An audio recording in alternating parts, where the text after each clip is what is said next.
Hello, everyone, and welcome to Week 7 of our CISN football pregame show brought to you by Iowa Corn. I am your host, Blake Walker. We once again have an absolutely stacked show for you. We got highlights of our 3 games from last week. RPI just came out. We'll be taking a look at those along with the top 10 rankings, coach interviews, and much, much more. All coming up here soon on the CISN football pregame show brought to you by Iowa Corn. Jumping right into the highlights. Last week, Ankeny and Valley. J.J. Cole runs it up the middle, trucks over a defender, and scores. Ankeny takes the early 7-0 lead over the Valley Tigers. Michael Provenza. Check out this short little dump-off pass to Bryce Anderson. Makes a couple guys miss. He's going to get down inside the 10, down to the 5-yard line. And then after a couple plays, Michael Provenza fakes the toss, rolls to his left, and makes a beautiful move. Great play right up the middle. Touchdown, Valley. Game is tied at 7 apiece. Later in the first half, 11:41 to go here in the second quarter. How about this reverse play? Aiden Price all the way down, almost gets in, falls down right inside the 5-yard line. Valley would go on to score the very next play. How about this throw? J.J. Cole down the sideline to Jamison Patton. How about the grab by the former Des Moines Roosevelt Rough Rider? Jamison Patton, J-Mo as they call him, makes a great play. Later in the drive, Cole rolls to his right. Beautiful play set up right into the lap of Jamison Patton. Touchdown, Ankeny. We're tied 14 apiece. Valley not going away, though. 1:47 to go here in the first half. Michael Provenza, pretty much the same exact play he scored on earlier. He scores on again. 21-14. Valley takes the lead back over Ankeny. But then the Hawks started to hit a little bit of rhythm. 1:06 to go here in the second quarter. How about this long pass? Maddox Ward makes a quick move, and he is gone. Blazing speed down the middle of the field. Ties it back up, 21 apiece, going into the locker room. That's a 71-yard touchdown by Maddox Ward. Later in the fourth quarter, Ankeny up 27-24. J.J. Cole tosses this one downfield to Jamison Patton again. Mr. Reliable, one of the toughest 1-2 punches in the state of Iowa, hooks up again. And then later, Jason Williams, a nice little squeak through the middle. He scores. Ankeny survives. Was fumbled, but he did cross the goal line. Ankeny survives a shootout with Valley. 34-24. They moved to 5-1 on the year. Dowling Catholic hosting Johnston. This was a pretty fun game for the first half. Cooper Nicholson catches the big throw by Jackson Smolik for the touchdown to give the Maroons an early 7-0 lead over the Dragons. Johnston would march down the field late in the first quarter. Will Nuss gets intercepted at the goal line, and then it was brought out by Jake Anderson. He tripped on the 1-yard line. Dowling would then get the punt over the top of the punter's head. It would give Johnston a safety. Then on the ensuing Johnston drive, Nuss over the middle, caught by Sean Strand. Touchdown Dragons. They take the lead over the Dowling Catholic Maroons here early, but they would respond. Rashad Davis, nice juke in the hole. He uses his speed and cannot be caught. Touchdown Dowling. They retake the lead at the beginning of this second quarter, early going. Later in the second, 14-12 Dowling on top. This time it's C.J. Phillip. The 1-2 punch of Dowling's running backs are going to be something no one can have a chance to stop as we head toward the postseason. Touchdown Dowling, 21-12 in favor of the Dragons. Then later, Will Nuss. Look at this throw. A bomb to Tatum Fox. In stride, 72-yard touchdown. That ball was in the air for 53 yards. How about that throw by Johnston quarterback Will Nuss? Gets Johnston back within a couple points. But Dowling would keep on pulling away. How about this run right up the middle? Rashad Davis, touchdown number 2 off the left side. Extends the lead even more. Johnston not quite out of it yet as they head to the fourth quarter. How about this? This is Adrian Broadus. He gets intercepted by Matt Hanton. Broadus was in to try to fake on an offensive play by the Dragons. Dowling read it the entire way, and it was tipped at the line, and Hanton able to grab the pick. Then later, Jackson Smolik sits in the pocket, fires a dart over the middle to Bo Gamble, and Dowling would cruise to a victory. Good effort by the Dragons. Dowling too much. 42-19 is your final score. Waukee Warriors on their homecoming taking on Sioux City North. How about first play that we're showing? Niall Eddy runs up the middle, touchdown to Waukee. Waukee looking for their second win of the year here in this game against Sioux City North. 10-0 lead. The Stars would come right back. Jacob Kyle, nice move to the outside. breaks a tackle, stumbles into the end zone, 10-7. The Stars bring it back within 3. Then with 4 seconds to go in the half, the running back DeMarco Young, 5-7 and all, third in the state in rushing yards in Class 5A coming in, scores late. Sioux City North takes a 14-10 lead into the locker room. But unfortunately for Sioux City North fans, that would be all that they could get. Beckett Baker rolls to his left, fires a dart to Cooper Andrews in the corner of the end zone. Touchdown Waukee gives the Warriors a 17-14 lead. Waukee's defense, though, was something that a lot of people were stunned about. Held Johnston to 10 points 2 weeks ago.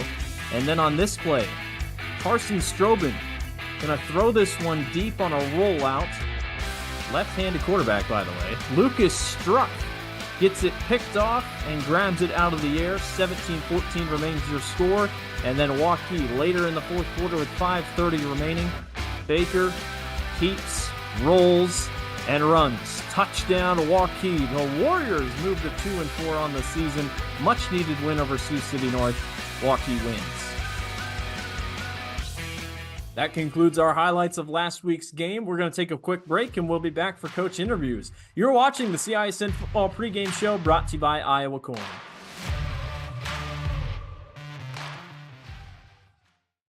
We all love a good win, however small or ordinary. Losing track of time, finding yourself with a few extra dollars in your pocket, soaking up the perfect Iowa day. These are the everyday delights and small victories that make us smile. These are the moments that connect us all as Iowans. And these are the moments that, more often than not, start with Iowa's farm families and the corn they're growing. Because when corn grows Iowa, Iowans win. Free Godfather's Pizza begins with the download. Order through my new online ordering app and start earning free pizza and sides. It's easy. Download the Godfather's Pizza online ordering app today. Do it. Hi, this is Chris from Fireplace Superstore, and it's going to be an interesting patio furniture season this year. We have ordered a ton of merchandise, but due to supply chain issues, it's coming in a truckload at a time all summer long. If you want the best patio furniture, check early and check often. If you want to custom order your furniture, get in here as soon as you can to give your furniture the best chance to arrive this summer. Fireplace Superstore, Iowa's best patio furniture selection, just east of I-35 on Douglas Avenue. For 75 years, Holt service trucks have hit the streets of central Iowa to help customers in need. It might be for plumbing, heating, cooling, a water heater, or the usual repairs and maintenance. We've done that with quality work from quality employees who bring passion and personality to the job. That's the Holt difference. It gives me great pride to see how our company has grown from the seeds of success my grandfather planted in 1947. That's why more and more central Iowans are saying, let Holt handle that. I'm off to college.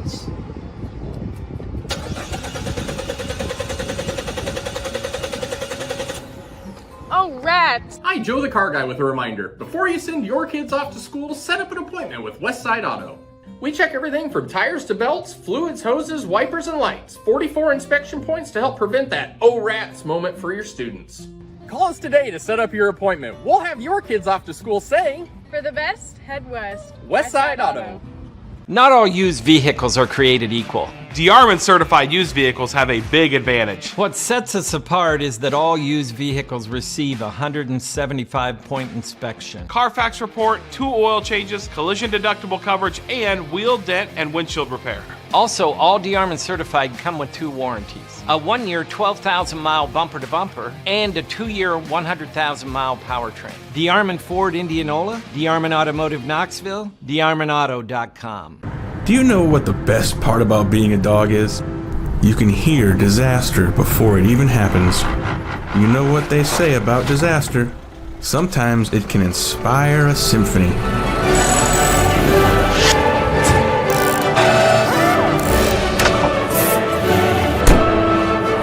An honest day's work deserves an honest day's treat. No extra charge. And that is why we choose Honest Wrenches. No extra charge. And it's how service should be. We are We are so much more than an energy company. We are connectors, community protectors, and clean energy leaders. We are job creators, friends and neighbors, stewards of your dollars and savings. Yes, we are so much more. We are the energy behind your everyday. And we are obsessively, relentlessly at your service.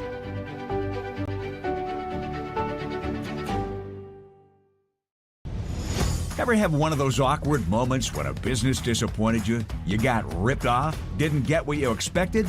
The Better Business Bureau can help you avoid these uncomfortable situations. BBB accredited businesses are honest, ethical, and reviewed annually by the BBB. Don't experience another awkward moment with a bad business. Trust the ones that operate with integrity. Look for the BBB seal. It's the sign of a better business. And find a better business anytime at bbb.org.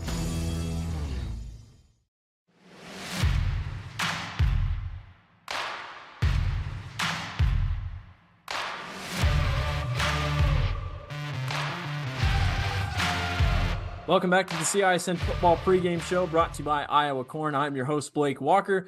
We're going to head to our coach interviews right now. We were able to get some coach interviews this week, so we're going to send it down to our reporters and our broadcasters and talk to coaches ahead of their big games this week. Joining us now is Marshalltown head coach Adam Goodman. And, Coach, you got back on the winning track last week, and that's always good to see. You get kind of going and you push and finally get a victory. It's got to be good, huh? Yeah. After so many close ball games, leading up to that, it was our homecoming. Kids were excited, and, we were very pleased with how hard our kids played, and it was a fun night overall. Yeah. How do you keep them playing hard like that? Sometimes when you lose, it seems like the kids may look at, we didn't do anything good there, but is that what you try to stress, is what they did well and the progress they made? Yeah, we do. We've got, we're fortunate. We've got a really good and mature group of seniors this year that do a good job of leading the way. And the other guys just feed off of them, and they handle, any type of adversity really well. We were, some of those games early on in the year, we got down early, didn't play well in the first half. And, when our backs were against the ropes, really responded in a positive way. So we know it was in them. It was in them, but we were pleased to see a complete game on last Friday.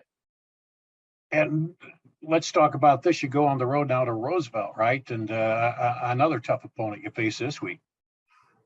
Yeah. They're, like you said, they are a tough opponent. They're well coached, you can tell, and they've got some good athletes and good football players.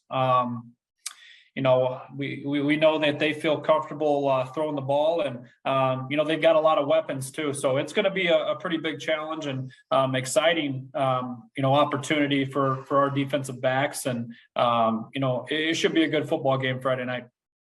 Is that a case where maybe you want to control it a little bit and keep the ball in offense, kind of keep it away from them?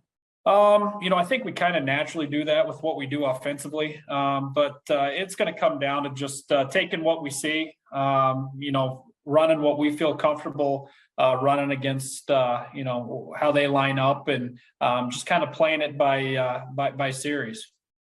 And this is the time of year where, maybe players, you think, well, they're starting to think about other things than that as you're winding down, but it's important to keep them focused, isn't it? And keep, looking at the one game and the games you have ahead. Yeah, it is, and it's something we preach every single week. We take it, one game at a time, and, regardless of what our record is or anything like that, we do have a good group of kids, like I was saying earlier, that are locked in and understand, that they put in a lot of work, in the off season, and, just to lose focus and take that route is just really not an option for our kids, which is, very, very, I'm very fortunate, I guess. Our staff is fortunate to be with a group of kids with that type of mindset. And then I guess the seniors, you start, realizing football is one of those sports where you don't have that many games anyway. And they're probably start, counting down thinking, man, my career as a football player in a lot of cases is going to be over after this season, isn't it? Yeah, absolutely. We've got a senior that ended up, suffering an injury and tearing his ACL week 2, and that kind of puts some things into perspective for a lot of our kids. You're not guaranteed another play ever, and so seeing that, I think the kids really are not taking any moments and times for granted, with their buddies that they've grown up playing the game with, and really taking advantage of every single opportunity that they get to play the game. All righty. Well, once again, we appreciate you joining us here on the pregame show, and good luck as you take on Roosevelt Friday night. Yeah, thank you. I appreciate it. Once again, we want to take the time to thank all of the coaches that were able to talk with us this week. We wish them the best of luck on their games tonight. We're going to take another break, and we'll be back for RPI, Top 10, and some games to watch. You're watching the CISN Football Pregame Show, brought to you by Iowa Corn. We all love a good win, however small or ordinary. Losing track of time, finding yourself with a few extra dollars in your pocket, soaking up the perfect Iowa day. These are the everyday delights and small victories that make us smile. These are the moments that connect us all as Iowans. And these are the moments that, more often than not, start with Iowa's farm families and the corn they're growing. Because when corn grows Iowa, Iowans win. Not all used vehicles are created equal. DeArmond certified used vehicles have a big advantage. What sets us apart is that all used vehicles receive a 175-point inspection. Carfax report, 2 oil changes, collision deductible coverage, and wheel dent and windshield repair. Also, all DeArmond certified come with 2 warranties. A 1-year 12,000-mile bumper-to-bumper and a 2-year 100,000-mile powertrain. DeArmond Ford Indianola, DeArmond Automotive Knoxville, DeArmondAuto.com. Do you know what the best part about being a dog is? You can hear disaster before it even happens. You know what they say about disaster? Sometimes it can inspire a symphony.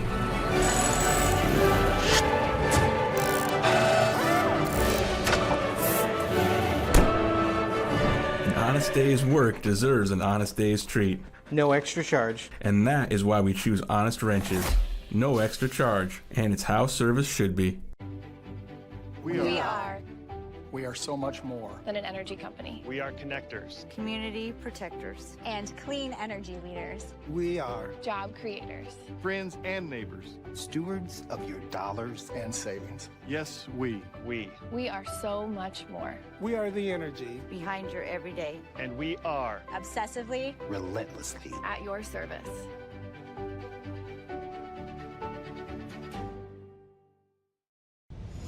Ever have one of those awkward moments when a business disappointed you? You got ripped off? Didn't get what you expected?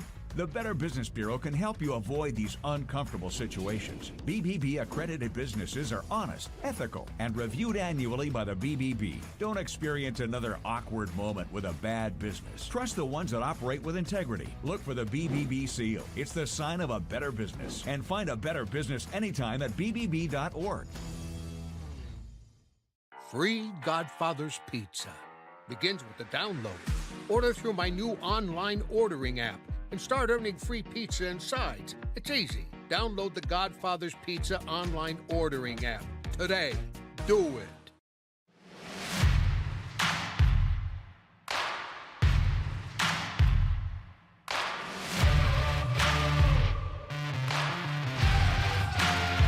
Welcome back, everyone, to the CISN Football Pregame Show, brought to you by Iowa Corn. I am your host, Blake Walker. We're going to hop into our top 10 rankings that were just released this past week. Let's go to those right now. Pleasant Valley remains number 1 in the top 10 rankings for Class 5A, followed by Dowling Catholic. Ankeny, number 3, Southeast Polk, number 4. Those top 4 probably will stay the same if I had to imagine as we head toward the playoff. Pleasant Valley gets a tough game this week. Cedar Rapids Prairie, who plays Southeast Polk this week, jumps into the number 5 spots. So the Hawks looking pretty good over there on the eastern side of Iowa. Ankeny Centennial continues to rise. They are 6th in the latest polls. Cedar Rapids Kennedy gets upset by Cedar Falls. They drop from 5th to 7th. Davenport West, with a big win over Dubuque Senior, jumps from 10th in the polls to 8th in the polls. So the Falcons continue to climb. Can they keep going as their schedule strengthens? Cedar Falls at number 9 after the upset over Cedar Rapids Kennedy. They jump back into the top 10, and Iowa City High jumps back into the top 10 as well. They get a tough game with Pleasant Valley this week.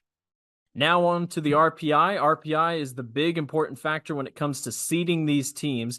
Top 8 will all get playoff home games. Top 4 get buys. 16 teams make it total. We're showing you 19 here.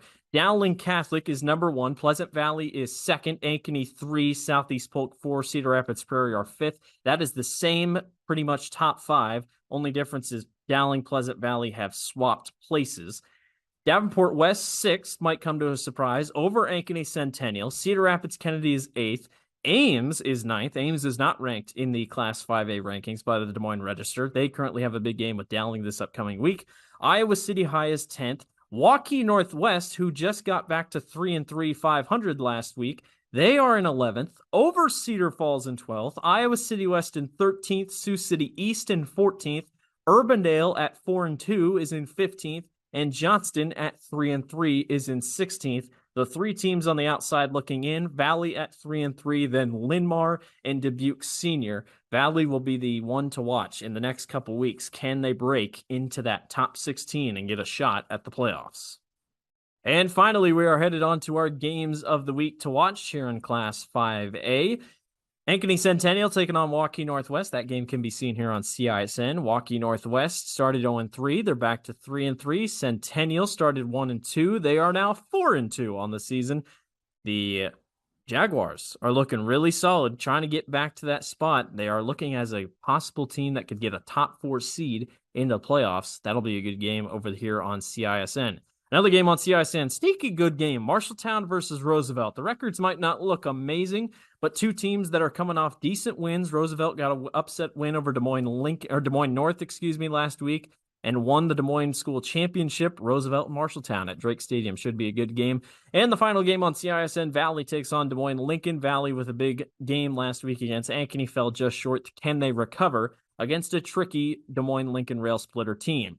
Other games going on in the Metro and around the state in Class 5A. Ankeny takes on Des Moines North. Des Moines North cannot lose again if they want to make the playoffs. They could use a big upset against Ankeny. And I wouldn't put it past the Polar Bears. That should be a pretty good game. Another huge game here in the state of Iowa and in the Metro. Southeast Polk takes on Prairie. If you remember last year, Southeast Polk was a blocked, almost missed field goal away from losing that game. Xavier Nawankpa blocked the game-winning field goal possible, and that sent Prairie out, and Southeast Polk hung on to the victory. Another big game, Cedar Rapids Kennedy takes on Davenport West. The Falcons look to move to 7-0 on the season. Iowa City High versus Pleasant Valley. Iowa City High lost this game last year, which got them out of a top 4 seed in the playoffs. Pleasant Valley tries to stay unbeaten, and Urbandale tries to get back on track and keep their season running and improve their playoff stock with a big game over Sioux City West. That will do it for us here on the CISN Football Pregame Show, brought to you by Iowa Corn. Appreciate everyone for watching this week. We hope you enjoy your Football Friday and hope you have a good rest of your weekend. We're going to send you to your big game of the week, wherever it is you're watching. I'm your host, Blake Walker. Thank you for watching the CISN Football Pregame Show, brought to you by Iowa Corn.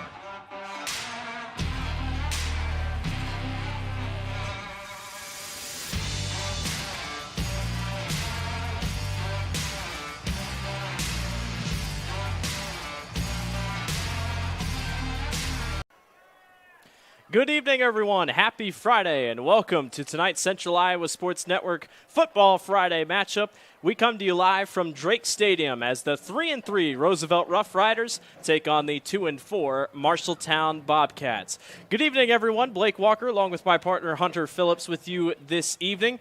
We got a great game on tap. The Roosevelt Rough Riders 3-3, Marshalltown 2-4.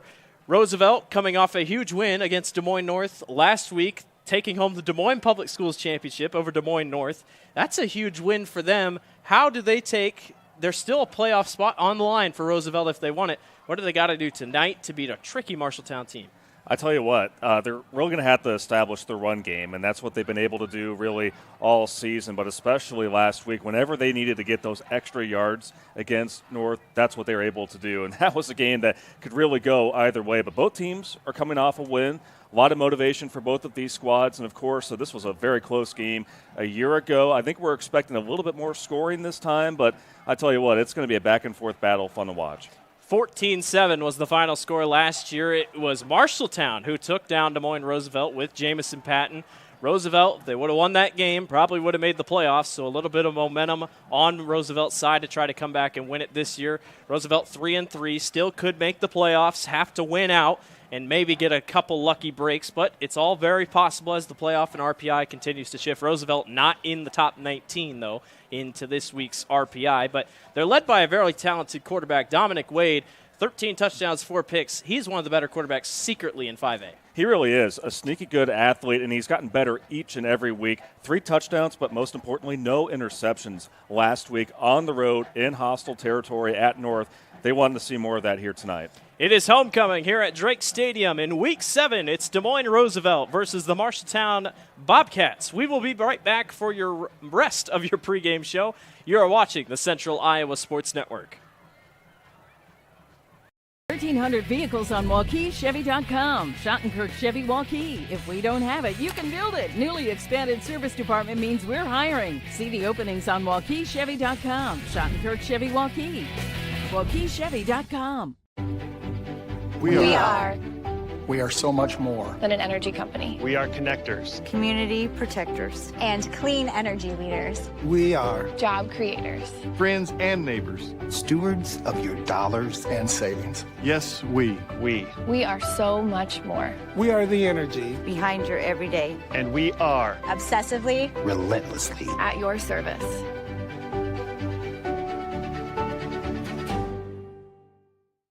I'm off to college.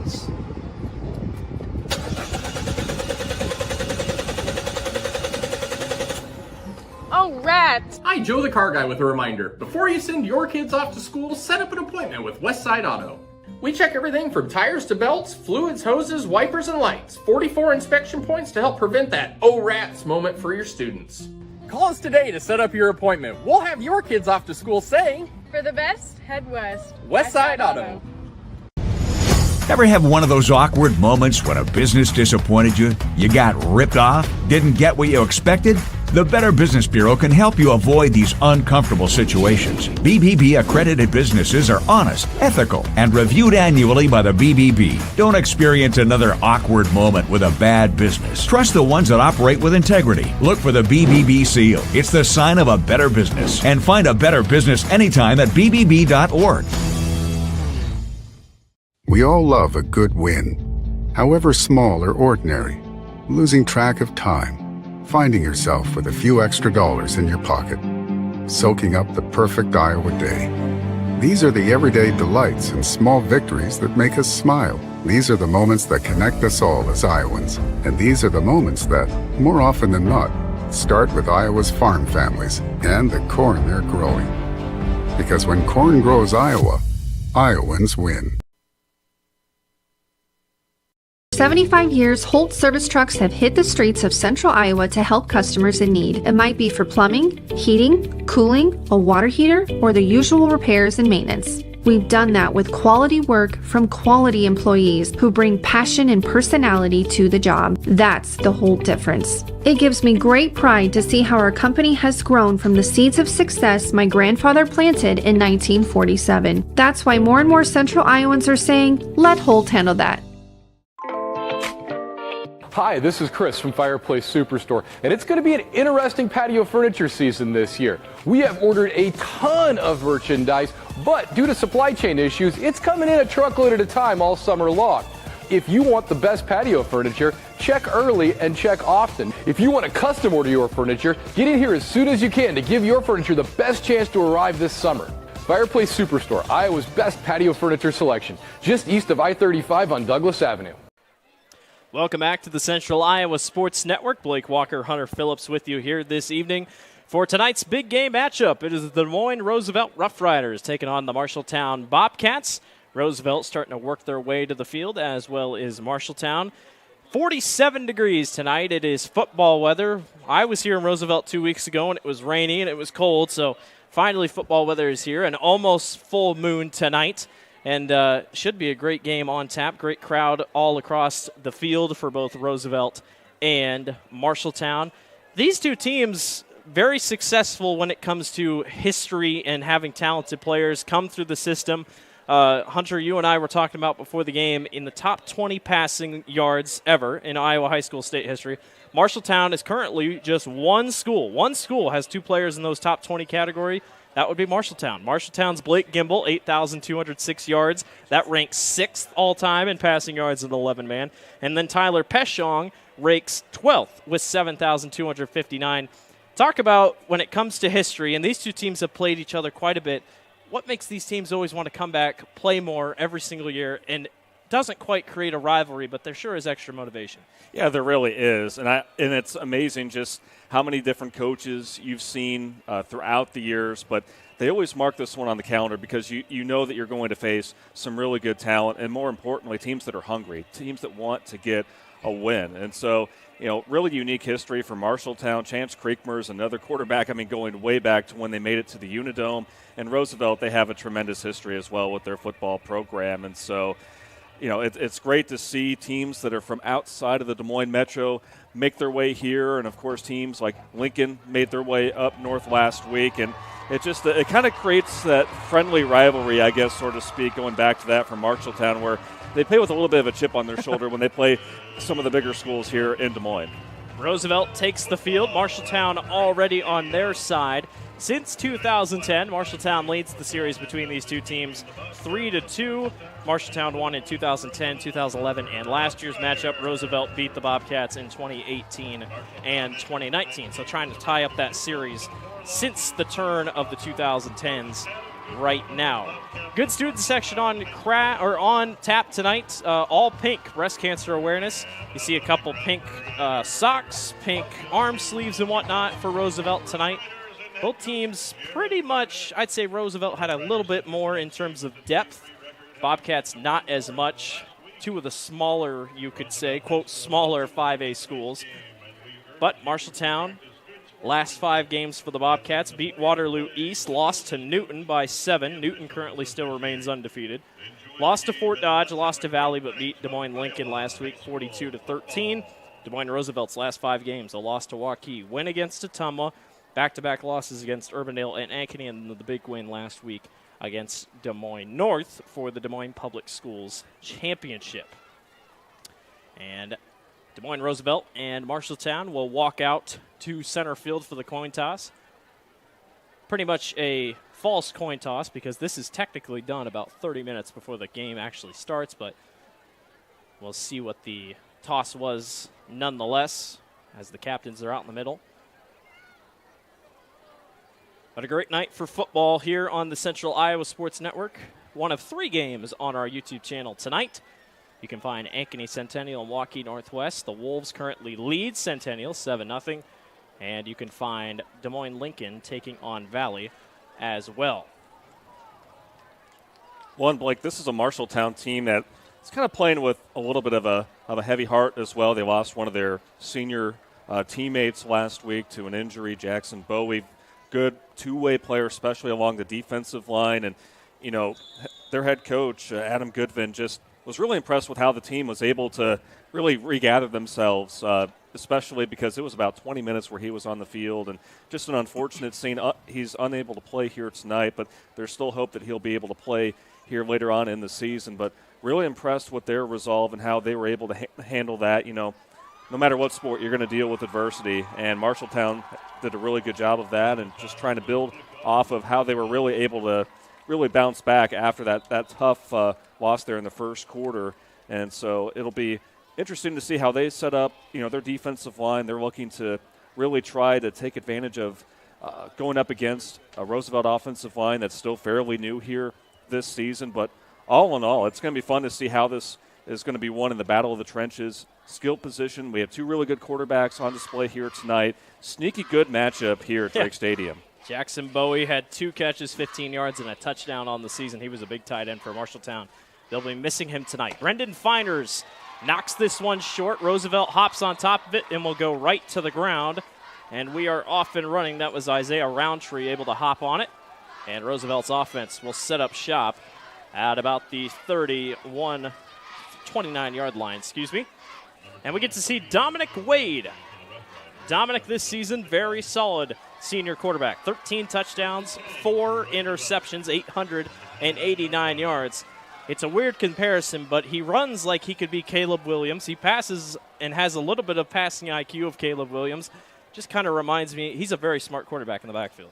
He really is, and Coach Barnett has been really impressed with how he's been able to progress here throughout the season, but he's going to have to get rid of the ball a little bit quicker against an opportunistic backfield there for Marshalltown. Wade will check down short to his receiver, and out of bounds, I believe, is Max Masucci.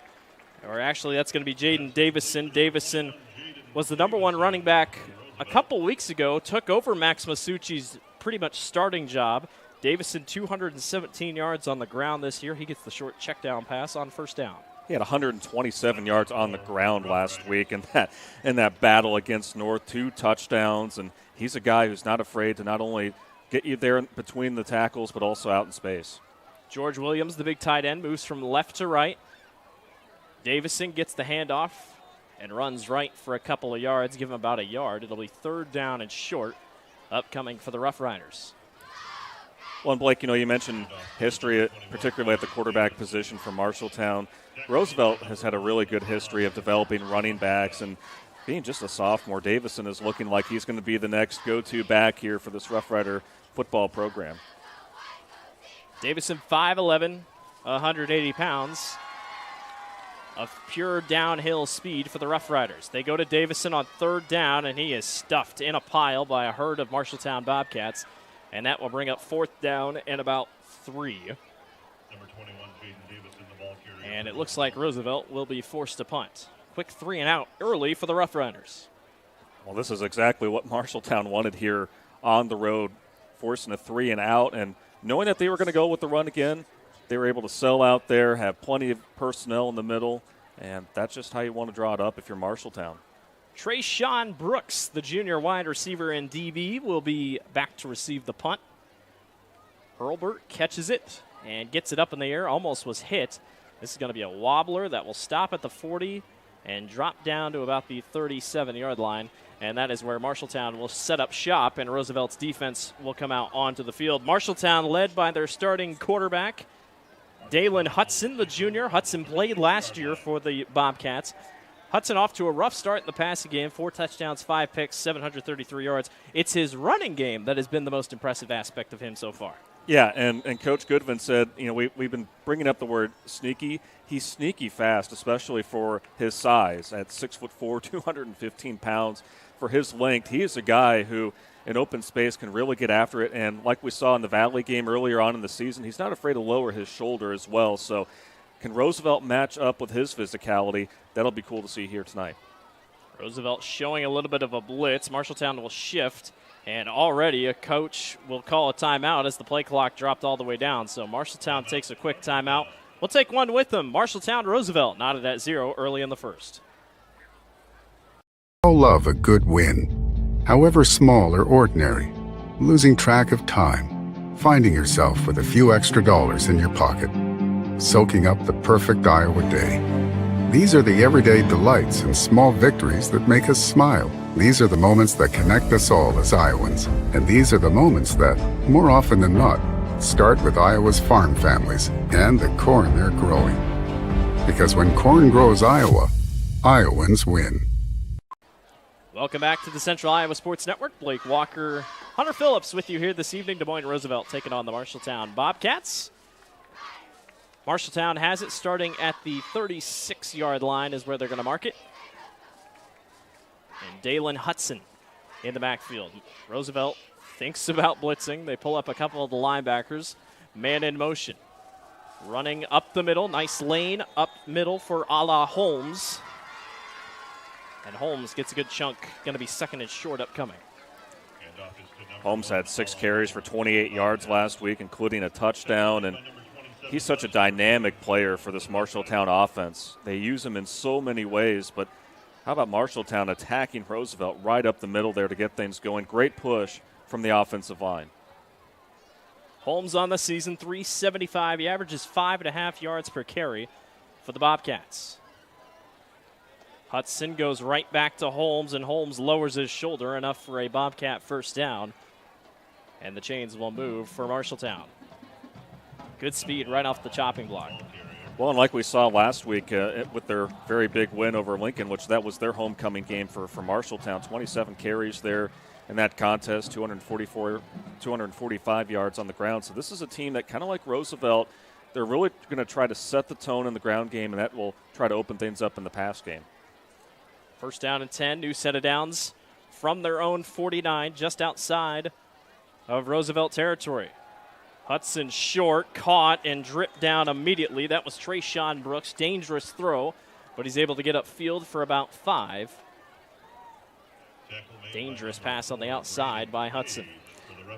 Yeah, the Rough Riders provided a lot more coverage there that time on that particular play, not really sending too many guys after Houston. And you look at Brooks last week, he had one of those touchdown catches for the Bobcats, and you're already starting to see Marshalltown try to spread things out here a little bit as they're in Rough Rider territory. Corey Smith, Nick Rebick on that far left side, Brooks on the right side. Holmes gets the carry on second down, and he'll run right into the pile and drop down for a gain of about 1, and it'll be third down and short upcoming for the Bobcats. Boy, Roman Whitfield right there, the senior D-lineman, offensive lineman at 6'3", 275. I mean, he was right there just to swallow him. And now a big third down here for both of these teams. See if Marshalltown can convert through the air and if Roosevelt can get a stop. Crucial third down upcoming for the Bobcats. Running back to Hudson's left. 2 wide receivers out left, 1 to the right. Hudson will roll to his right, gets a block. Hudson tries to escape, throws, gets rid of it, and driven down just short of the marker.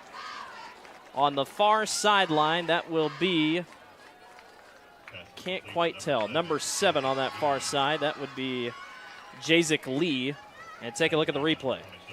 Jaquan Bradley just ripped this play up right away and got to Houston, so he had to desperately throw one. And we've already seen, Blake, here in the early going that Houston, he's making some throws that are a little bit ill-advised, and you got to be careful against a Roosevelt secondary that has been very good here, especially here over the last few weeks. Houston keeps, runs up the middle. That should be a first down, and it is. And Dalen Houston, gets the first down. Yeah, second on the team in carries, and you could see why. I mean, he's just a guy who's not afraid of contact, and big-time call there for Coach Goodvin. On the road, your first series, really critical to get that first down, and especially with 4 yards to go. Confidence given in the quarterback, and they're able to move the chains. Houston in the backfield. He'll hand off to Holmes. Holmes on the left side, pushes his blockers forward, and look out. Holmes up the far sideline. First down and more, down inside the 25-yard line. Alla Holmes says, don't forget about me now. He just showed off his speed there along the far side, and Marshalltown, aside from a few plays here and there, they're just having their way up front, creating a lot of room for Holmes right there, and just that second burst of speed, able to get a lot of yardage on that play. Bobcats continue to move at the 24-yard line now. They put 2 wide receivers to the right and 1 to the left. Holmes shifts from right to left. Lee also moves up on the line of scrimmage. First down, Houston. Nobody's there on the left side of the field. He gets around 1 tackler, sprints up the far sideline, dives for the goal line, and he is in. Touchdown, Marshalltown. Touchdown, Marshalltown. Dalen Houston. Wow, what a play. Again, 6'4", 215 pounds, and he is a tough guy to bring down, just slipping past how many tacklers, and then the extension using that frame to dive in with the pylon. Impressive showing for Marshalltown on their opening series. I tell you what, he might have taken off from the 5-yard line. That's how far he reached out. Marshalltown's going to go for 2. Houston rolls out, fires into the back of the end zone. 2-point conversion is good. Out to his wide receiver, Trayshawn Brooks. And Marshalltown takes an 8-0 lead on their first offensive drive of the quarter. We'll be right back. Marshalltown on top, 8-0 over Des Moines Roosevelt. 75 years, Holt service trucks have hit the streets of central Iowa to help customers in need. It might be for plumbing, heating, cooling, a water heater, or the usual repairs and maintenance. We've done that with quality work from quality employees who bring passion and personality to the job. That's the Holt difference. It gives me great pride to see how our company has grown from the seeds of success my grandfather planted in 1947. That's why more and more Central Iowans are saying, let Holt handle that. Welcome back to the Central Iowa Sports Network. Blake Walker, Hunter Phillips with you here tonight. Des Moines Roosevelt taking on Marshalltown. Hunter, talk about this replay here on the two-point conversion. Well, you see Dalen Houston rolling out, and if you're the Roosevelt defense, you have to be worried about what he's going to do with his legs. And he's able to buy enough time for Trayshawn Brooks to get separation and get the two-point conversion. Big start for the Bobcats. Almost a squib kick there by Finders. It's picked up by the Rough Riders. They will get great field position at the 41-yard line. That was scooped up by Isaiah Roundtree. He has caught both kicks so far tonight. And the Rough Riders, who had a hard time getting the running game going, will set up shop on 1st and 10. Yeah, 3 and out on their first series, and I'd have to think that they're going to try to incorporate passing here a little bit more. They obviously want to set the table with the run, but Dominic Wade's going to have to try to find something up the middle. He's got guys on the outside that can make things happen. Wade checks down short. This is caught by Peter Panthadeth. And Panthadeth, the junior, gets upfield for a couple. Give him about two or three. And Peter Panthadeth, just a junior, but he is explosive coming out of that side of the field. Oh, he really is. 16th catch on the year right there. Second leading receiver, 6 touchdowns, which is most among any of the Rough Rider receivers. And I have a feeling we're going to call number 2's name quite often here tonight. Panthadeth in motion. They will hand it to him on a jet sweep. Can't get the block he was looking for by Williams, and he is wrapped down to the backfield. Going to be a loss of about 2. And Marshalltown's defense is out hunting early against this Rough Rider offense. Nick Rebick, senior, was one of the Bobcats that was right there, and they have just done a great job of identifying those sweep plays that we've seen so far from Roosevelt. And now here you go, 3rd and long, clearly a passing situation here for the Rough Riders. See if Wade can find something here to try to at least move the chains, because Marshalltown has really got the momentum here early on. No big passes down the middle yet by Wade. Wade fakes the handoff, will look down the middle of the field, and it is caught into the secondary. Down the middle of the field, man makes to the left, Panthadeth falls down just outside the 15-yard line. Ask and you shall receive. We were looking for those plays up the middle. Well-timed throw there from Wade, hooking up with Panthadeth. Beautiful looking ball. Caught him in stride, and like you said, such a dynamic athlete. Yards after the catch, puts the Rough Riders in business. Roosevelt wants to go. Handoff, Masucci gets a carry going forward, and Max is only going to get about 2. Number 31, the ball carrier for the Rough Riders. And it'll be 2nd down at about 9 or 8 upcoming. Take a look at the replay again on this throw. You couldn't ask for a better spot to put that ball by Dominic Wade. Well, and Panthadeth, he just has the speed to be able to get past his man one-on-one. You're going to take number 2 for sure in those kind of battles, and that just shows the confidence there from the senior signal caller to get it to him. Wade surveys from the pocket. He's forced to roll to his right. Dominic Wade fires upfield and misses his intended wide receiver. Danny Diggins on the far side of the field will bring up 3rd down and long for the Rough Riders. He wanted Panthadeth again there in the far corner of the end zone, but well covered this time by Tate Ryong, junior defensive back. Those guys are going to have their hands full for Marshalltown here tonight against the Speedsters that are out on the edge for Roosevelt, but another big 3rd down coming up here for the Rough Riders. And you wonder if it's 4-down territory in a game like this where we expect quite a bit of offense. And we're seeing it already. Roosevelt inside the red zone. On 3rd and 8, 3rd and 7 from the 15.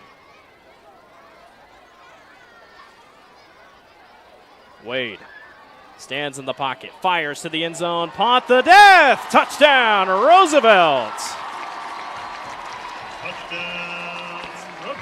How about the throw by Dominic Wade? And he's hooking up with his favorite target tonight, Peter Panthadeth. And on this replay right here, you can tell that these guys have been practicing together for a long time on these kind of routes. Pontedev diving out to grab it right there in the turf. What a response by the Rough Riders. They were backed up, 3rd and 9 on their end of the field. Another third down situation, and that combination is good for 6. Daniel Filekov will kick it up and misses. Short, missed it low. Roosevelt has struggled with kicks today or this season. And the score goes 8-6. Marshalltown leads. We'll be right back. You're watching the Central Iowa Sports Network. Off to college.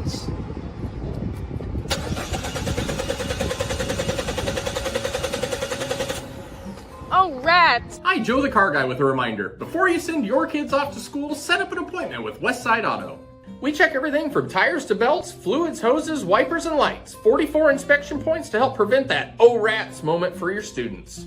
Call us today to set up your appointment. We'll have your kids off to school saying, For the best, head west. Westside Auto. Welcome back to Drake Stadium. Des Moines Roosevelt and Marshalltown going at it here on the gridiron on this Friday football evening. Marshalltown leads 8-6. Blake Walker, Hunter Phillips with you here this evening. Roosevelt will kick this one right back to the Bobcats after they march downfield, starting from about their own 40. And Marshalltown, who scored quickly on their first opening drive, will get the ball right back. Roosevelt tries a short little chopper play. That ball's still in the air. It's picked up, fight for it, and I believe the Bobcats hopped on top of it. But man, it's a game of who can kick the best squib/onside kick tonight.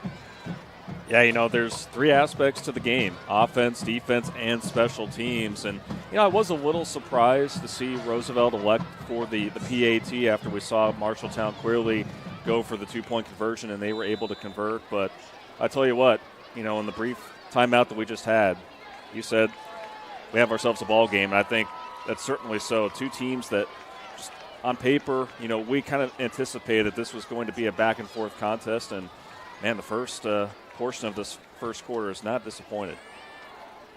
Dalen Houston brings Rebick in motion. Rebick gets the carry off the left side, and he is going to get around a tackler, breaks another, still on his feet, and finally the Roosevelt Cavalry is there to bring him down for a gain of about 2 or 3.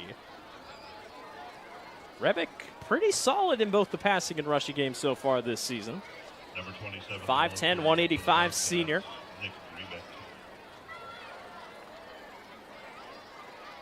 Yeah, he's a guy that Coach Goodvin and his staff they love to have the ball in his hands because of that right there. He just does not give up on the play. 183 yards on the ground coming in. Has not scored a touchdown, but he's a guy who just equates so much in this offense. 2nd and 7. Handoff again. This is going to be run up the right side of the field by, I believe, that would be Lee. And it's Jacek Lee. 5'9" senior. And Marshalltown gets a 3rd down and short in what you would believe would be a punting situation, but Marshalltown did go for it on their last drive and did convert. Well, and you touched on the depth earlier in the top of our broadcast, and we've already seen the depth for Marshalltown. They're going to a number of guys there in the backfield, and so see if they go for a run again here with it being 3rd and short. Rebick, nope, they go to Holmes. No, that ball's on the ground, and it is out, and Roosevelt has the fumble. They went to Tate Riang off the backfield, and Roosevelt forces the turnover and has the ball right back. And there's big number 56, Roman Whitfield. You do not want to run in his direction if you're Marshalltown, and here's why. He just creates havoc and takes up so much space, not only getting the pressure, the penetration, but then to rip the ball away and come up with it. Big time play there by the senior defensive lineman. Marshalltown leads 8-6 here with 2:37 to go here in the first quarter. And the Des Moines Roosevelt Rough Riders will get the ball back and will try to take the lead for the first time tonight. And in a high-scoring affair, which is what we're sort of predicting here, turnovers are going to be very critical, so how does Roosevelt take advantage of it? Wade back to throw. He goes down the middle of the field, and Panther Death was knocked down. He tripped, and that will be a pass interference call on Marshalltown. He would have been wide open, but the corner tripped him as he was making his routes, and that will be a free 15 yards for Des Moines Roosevelt. Well, you talk about turnovers. Penalties will also be a big factor tonight. Oh, well, especially when you air it out and you're able to get those penalty yardage way down there. As we get a better look at it, I mean, clearly just contact well before the ball was there for Pontedeth. And so that was Trayshawn Brooks, who we've seen him on the offensive side do a couple of nice things. That time, a little too much contact, and Pontedeth clearly has been a matchup nightmare here so far for Marshalltown. Williamson in the backfield. Handoff. Going down the left side. He's ripped down immediately. Number 21, the ball carrier. That was Jaden Davison. Excuse me. Sophomore, 6 foot. Number 27, Nick Rebick in on the tackle there. Got a score update for us in Centennial. I didn't see the score. What do you got for a score? So Joaquin Northwest trying to battle there against the Jaguars. We called one of their games a few weeks ago. How about Northwest? Wow. Leading 14-0 over Centennial there in Ankeny with just a little over 2 minutes to play there in the first half. A lot of good games here. And what I can't believe it's week 7 of this high school football season. Wade thought about going right and immediately thought best not to, and he's wrapped down in the backfield, and that will be a loss of about 2 and a crucial 3rd down and long coming up for the Rough Riders. And with the kicking game that you might not be that confident in, you got to think it's 4-down territory for the Rough Riders. Well, and especially being this close and this deep into Marshalltown's territory, absolutely. It just, we already saw, one example of it right there on the PAT. So maybe you roll the dice if you're Coach Barnett, especially with what you've seen out of your quarterback, Dominic Wade, making big plays in these kind of situations.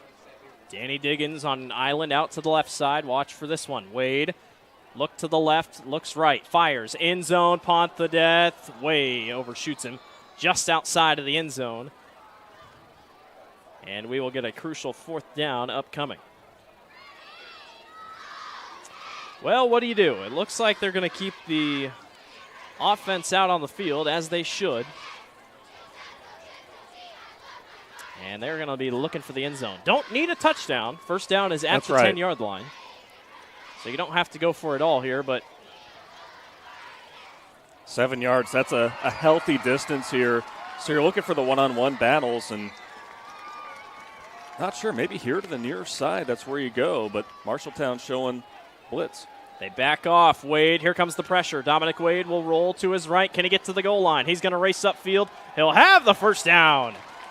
Dominic Wade showing his legs. Rough Riders get the first down. Well, Wade showing just how great of a athlete he is right there.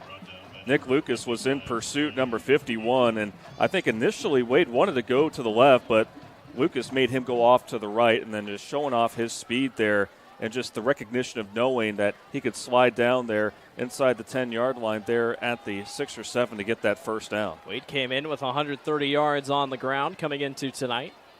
Not afraid to run the football if he has to. And we're going to have a false start on the offensive line. And that will back Roosevelt up. Penalty against the Rough Riders. So 1st and goal from the 12-yard line now.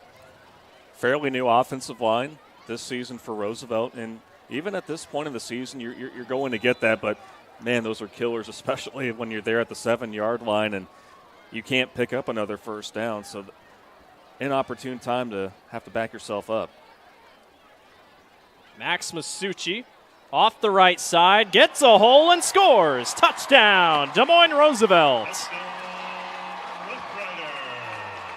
He just waited for the hole to clear, and Max Masucci squeaks by. Touchdown number 2 on the season for the senior.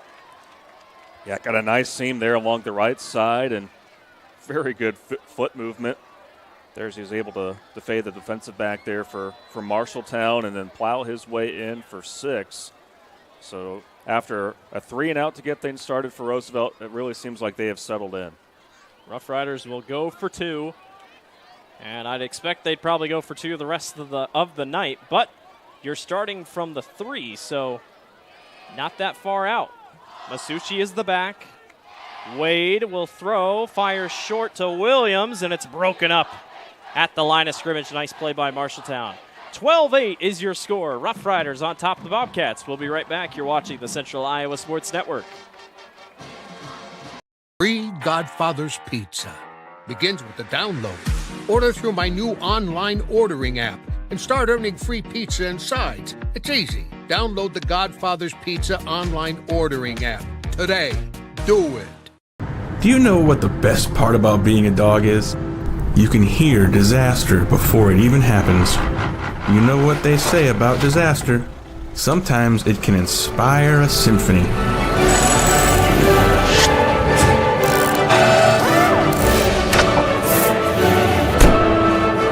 An honest day's work deserves an honest day's treat. No extra charge. And that is why we choose Honest Wrenches. No extra charge. And it's how service should be. Welcome back to the Central Iowa Sports Network. Des Moines Roosevelt leads Marshalltown 12-8. No shortage of offense here tonight. Blake Walker along with Hunter Phillips. Hunter, you got a score update for us from Pleasantville, Iowa, or Pleasant Hill, excuse me. We have Southeast Polk and Cedar Rapids Prairie. Very good matchup out there just east of Des Moines. And right now the Rams are up, I believe, 21-0 there with just about 9 minutes left to play in the first half. Trayshawn Brooks gets the kick return and is mauled by a herd of Roosevelt defenders. And that will do it for the end of the first quarter. We'll take another quick break, and we'll be back for the second quarter. Good first one down, 12-8. Roosevelt leads over Marshalltown. 75 years, Holt service trucks have hit the streets of central Iowa to help customers in need. It might be for plumbing, heating, cooling, a water heater, or the usual repairs and maintenance. We've done that with quality work from quality employees who bring passion and personality to the job. That's the Holt difference. It gives me great pride to see how our company has grown from the seeds of success my grandfather planted in 1947. That's why more and more central Iowans are saying, let Holt handle that. Not all used vehicles are created equal. DeArmond certified used vehicles have a big advantage. What sets us apart is that all used vehicles receive a 175-point inspection. Carfax report, 2 oil changes, collision deductible coverage, and wheel dent and windshield repair. Also, all DeArmond certified come with 2 warranties. A 1-year 12,000-mile bumper-to-bumper and a 2-year 100,000-mile powertrain. DeArmond Ford Indianola, DeArmond Automotive Knoxville, DeArmondAuto.com. Welcome back to the Central Iowa Sports Network. Blake Walker, Hunter Phillips with you here this evening. It is Des Moines Roosevelt on top of Marshalltown, 12-8. And Marshalltown has the ball here to start from their own 23-yard line. Dalen Houston will go to work. Houston, reverse handoff, back the other way, and all the way upfield is Ala Holmes. Holmes cuts back into the middle, works his way downfield, still running and down inside the 45, down to the 44.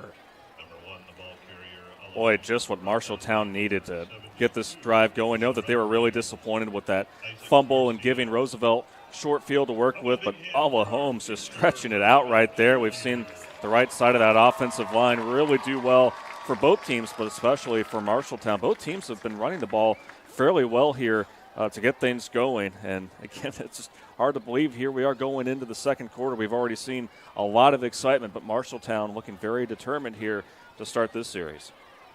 Offense galore tonight so far between the Rough Riders and the Bobcats. 1st and 10, Houston waits, rolls to his right, hold on the backside. Houston will work his way upfield, and this one will be coming back.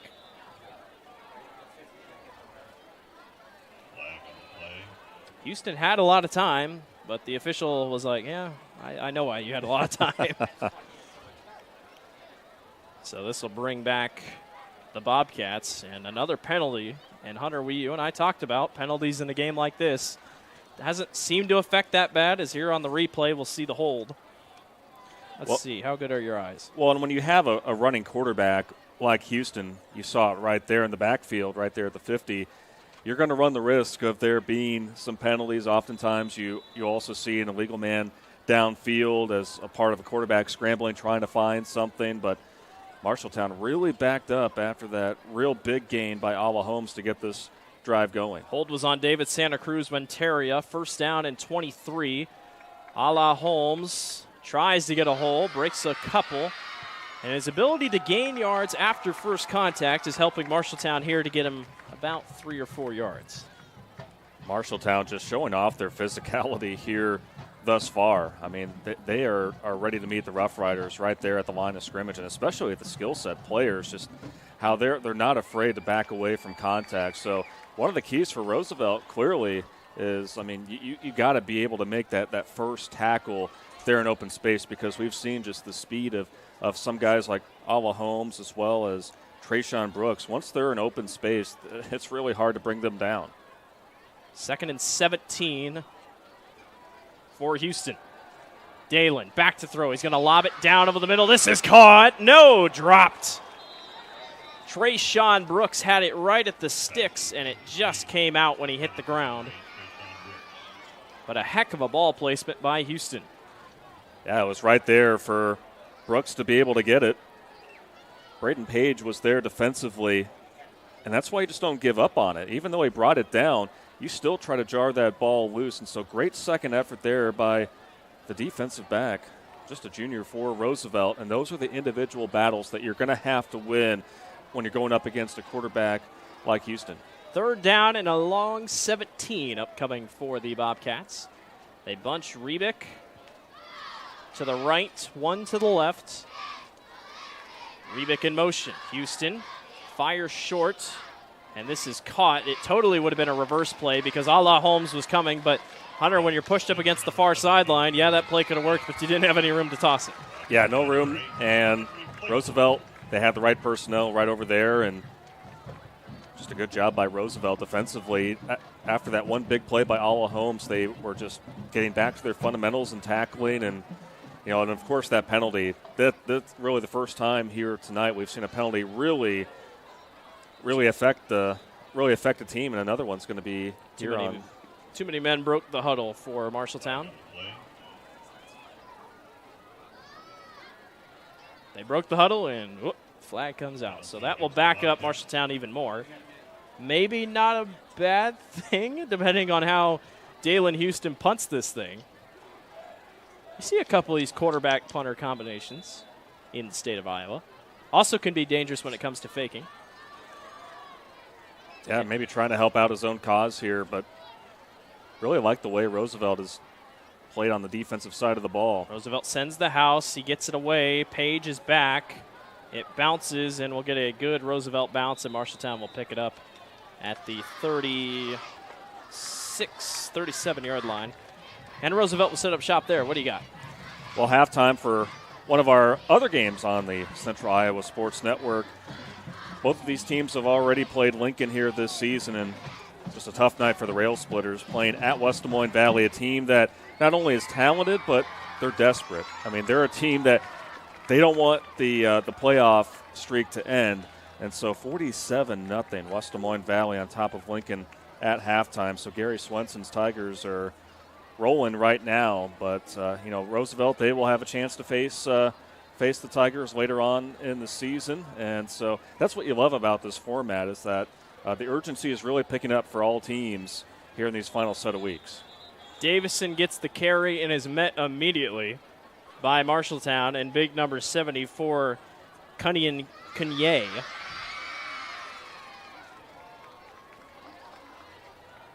I totally mispronounced that, but we'll figure it out. Senior offensive lineman, 6'3", 280.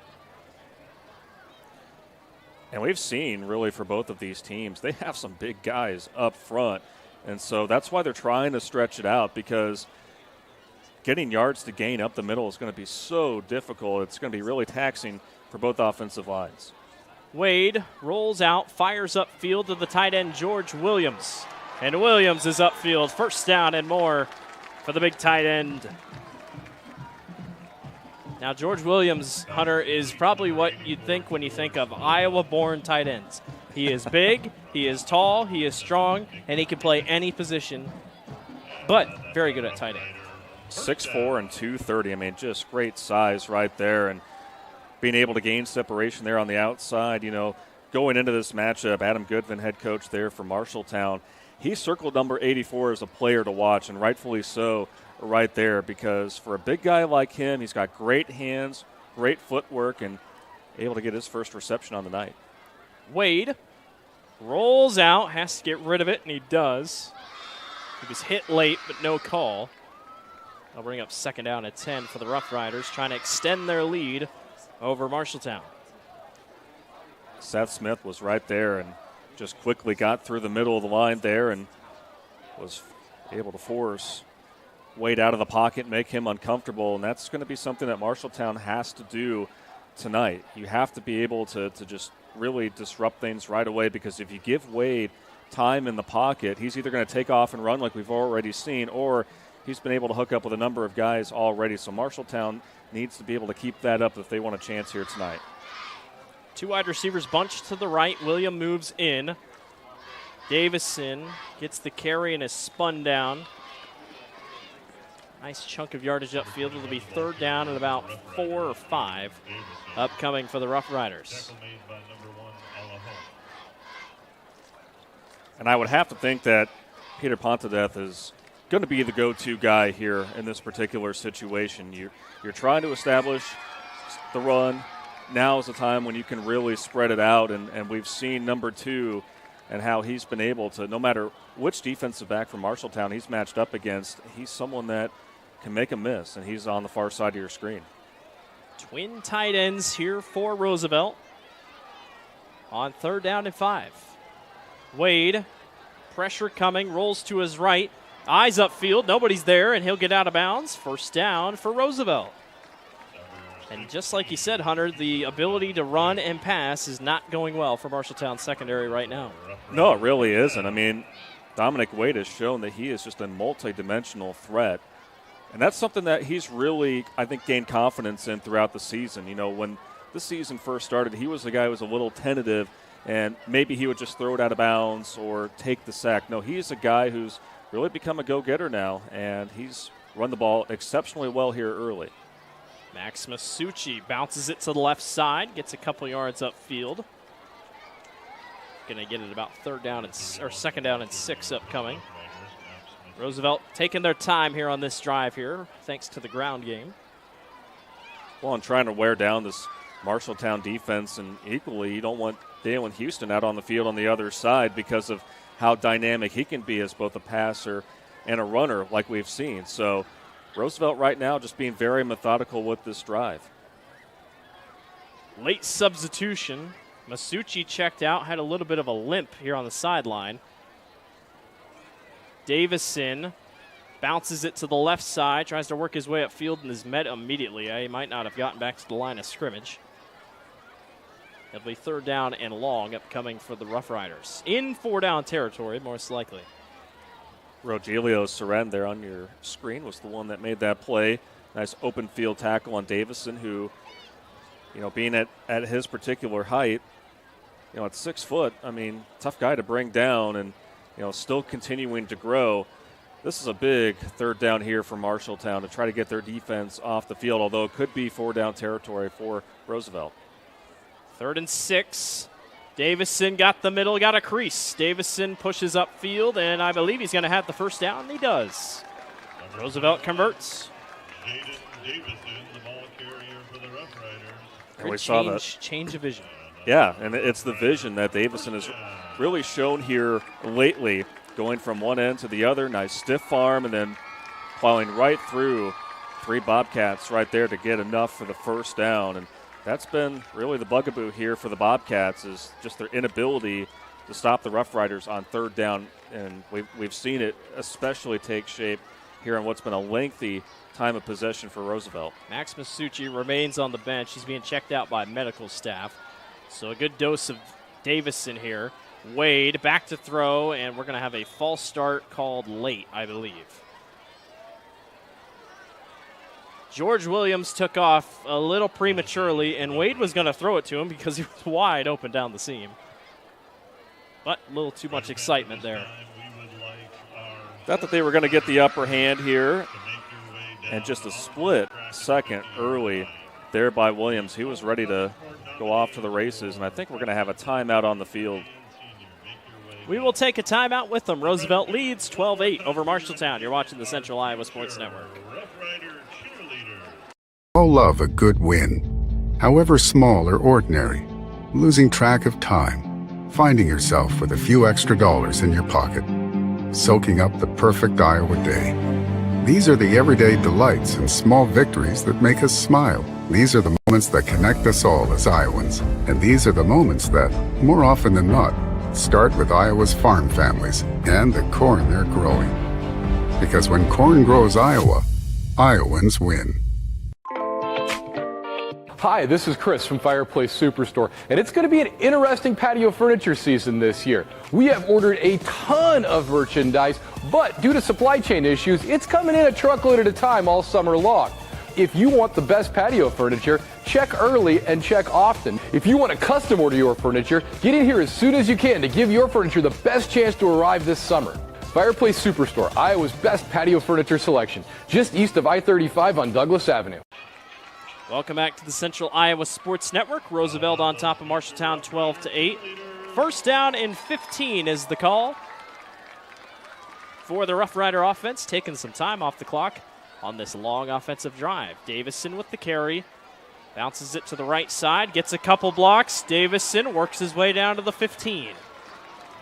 I am very impressed by Jaden Davison. Again, just a sophomore. And just how they're able to set it up by motioning him over to the left, and just how he's quickly able to use that space of the field off to the right. And there was really nobody from Marshalltown to really break contain there. And so, for Davison, hey, if you're going to leave me that space, I'm going to go ahead and take it. And so we've really seen Roosevelt establish the run, set the tone. Again, that's their bread and butter as a team. We talked about it when we first hit the air, that this is a team that wants to establish things in the run because it can open something up here potentially in the passing game. Did not get the first. He's going to be a yard short. Second down and 1. Wade pumps, looks, rolls, thinking of Diggins, and fires out of bounds on the right side. Diggins had a one-on-one on the right side, could not quite get there in the end zone. Brings up third down and 1. Well, Marshalltown had that set up very nicely there as they had multiple guys back there, especially there towards the front part of the end zone, and Diggins was well covered, and kind of, curious why they went in that direction when you had multiple options over there to the left. But either way, you give your quarterback a chance to see what he's got, and now third and very manageable here for Roosevelt. They're going to put Williams, the tight end, in the backfield with Davison on 3rd and 1. Davison gets a block from Williams. Davison cuts to the outside, breaks the blocker, scores, touchdown Roosevelt. But we're going to get a hold, and this will be coming back. And another holding call and another penalty on Roosevelt. So now your third and manageable is erased. Penalties have been kind of mounting for both of these teams. See specifically where that hold was. I'm not sure. And a lot of bodies right there, but the officials were all over it, and you could, whenever someone gets an open lane like that, Murphy's Law would tell you that, there was probably a little bit of, grabbing going on there. And so now we'll see how Coach Barnett and Roosevelt opens up the playbook here with it now being 3rd and 7. Well, Williams was pretty much an upfield fullback blocker for Davison there. They'll fake the handoff. Wade surveys, fires short, Diggins makes the catch. Is that enough for the first though? No, it got him back to the original spot, so it'll be 4th down and 1. That's a heck of a catch by Danny Diggins. Yeah, now you're seeing Roosevelt with the hurry up as that was Braden Weatherly there on the stop. Wade, handoff, Davison with the hole off the right side, got one man to beat, cuts back inside and is brought down, but it is a Rough Rider first down. Well done by Des Moines Roosevelt. And the clock just continues to tick here. I mean, Roosevelt has been on the field for really the majority of this second quarter.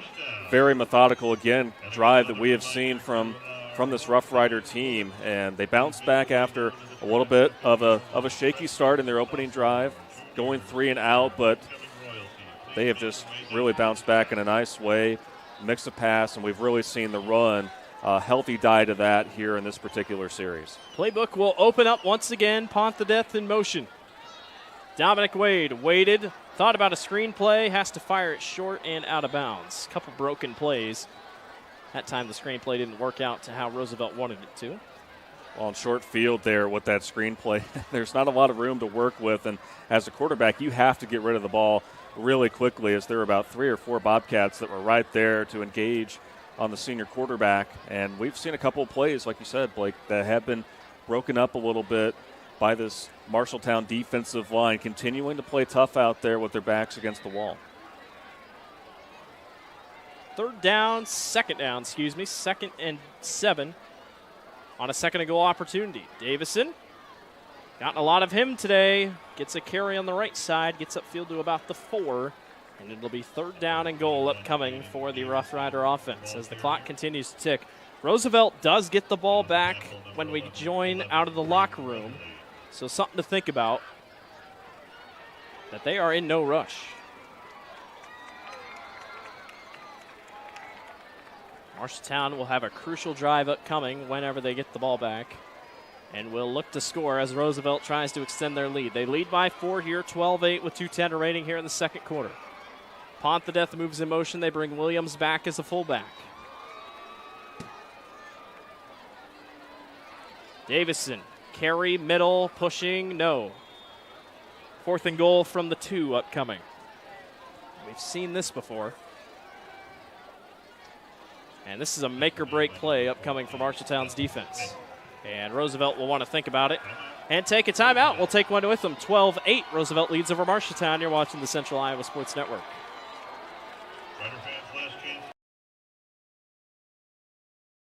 What they call a snow day, we call a work day. And the resume I leave behind is nothing but clean pavement. That's why I stay prepared for all the depths of winter with a plow that won't back down from a little overtime and takes care of business beyond 9 to 5 and then 5 to 9 without skipping a beat. A plow you'd call a real MVP, the kind only Western builds, to get more jobs done faster. Visit Truck Equipment Inc. today at truckequipmentinc.com. Welcome back to the Central Iowa Sports Network. Blake Walker, Hunter Phillips with you here this evening. Des Moines Roosevelt taking on Marshalltown. The situation is this: 4th and goal from the 2. Roosevelt leads 12-8. This drive has taken almost 10 minutes, I feel like, off the clock. Can they punch it in? Both teams have been on the field for a long time. Who runs the trenches better? 4th and goal. Wade fakes, rolls to the right side, play at the goal line. He is into the end zone. Touchdown, Roosevelt. I've never seen a reverse dunk on the football field, but that is exactly what Dominic Wade just did.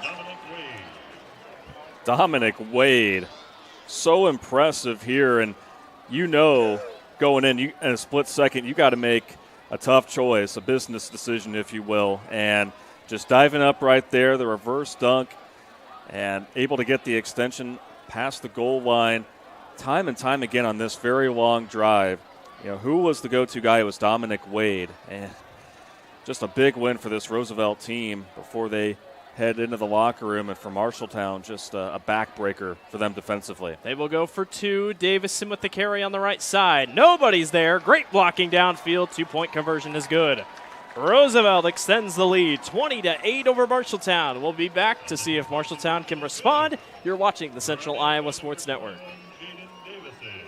For 75 years, Holt service trucks have hit the streets of central Iowa to help customers in need. It might be for plumbing, heating, cooling, a water heater, or the usual repairs and maintenance. We've done that with quality work from quality employees who bring passion and personality to the job. That's the Holt difference. It gives me great pride to see how our company has grown from the seeds of success my grandfather planted in 1947. That's why more and more Central Iowans are saying, let Holt handle that.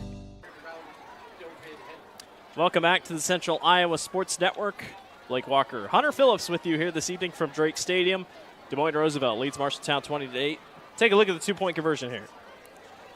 Well, Davison really had a big drive all around, and you might as well go to him here on the 2-point conversion. Great blocking up front, especially from 84, George Williams, just no doubt about it. Marshalltown's defense on the field a long time on that drive. Marshalltown will take this one out. and brought down immediately all the way down to about the 23-yard line. And that is where Marshalltown will set up shop. This drive is very important for the Bobcats. It really is, because like you noted, Des Moines Roosevelt, they are going to have the ball to begin the second half. And so early momentum for them. A very impressive drive to start off the game for Marshalltown. But that turnover, when they had that fumble into Roosevelt territory on their second possession, that just really seemed to just really turn the tide in this ball game. But you still have plenty of time to work with. I believe they have one timeout left. They have them with two, so they still have time to work with, and they have the guys to make it happen, but they need points. Houston going to lob down the field. This is going to be caught by Trayshawn Brooks, but there is a flag all the way back here at the line of scrimmage, and I assume this one will be coming back. Flag on the play. It was thrown immediately, and it'll be a false start on Marshalltown. Crucial penalty in that situation. We got it all the way down to the 50 almost. But Trayshawn Brooks has had some very good plays tonight. Keep an eye on him as we progress. Yeah, and just a junior. I mean, he's a guy that they're going to be building around. And, you go back to the last series for Marshalltown, which seems like ages ago offensively. Alva Holmes had the big gain to get things going, but then they had two penalties, especially, and they came on the offensive line. And so you cannot continue to take one step forward, then two steps back, especially when you're down right now by a dozen points. Crucial penalty sends them back for 1st and 15 for Dalen Houston in the offense. Houston on first down, rolls to the right, gets around one, fires it upfield, and misses his intended target. Corey Smith.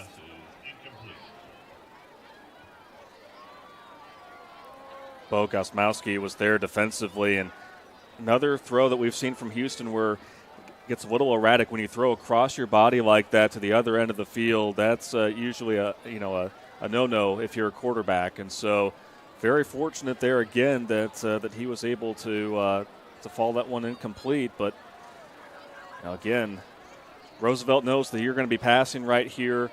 You just have to be able to, maybe Houston can make a play with his legs and try to get out of bounds.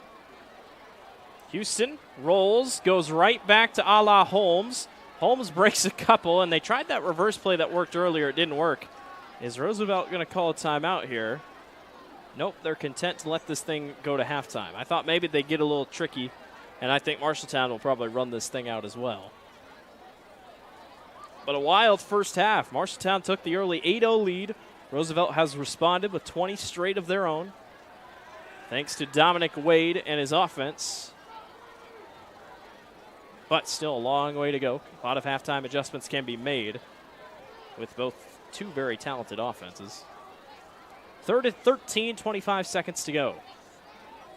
Play clock down to 3-2. a-la Holmes up the middle.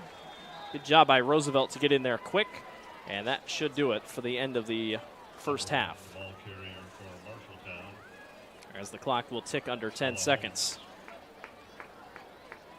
Well, they're off to a good start here at Drake Stadium. Des Moines Roosevelt on their homecoming, supporting breast cancer awareness with the pink and blue. The pink and blue currently lead 28 Rough Riders on top of the Bobcats. We will take a break. We'll be back to recap what we've seen in the first half. You are watching the Central Iowa Sports Network.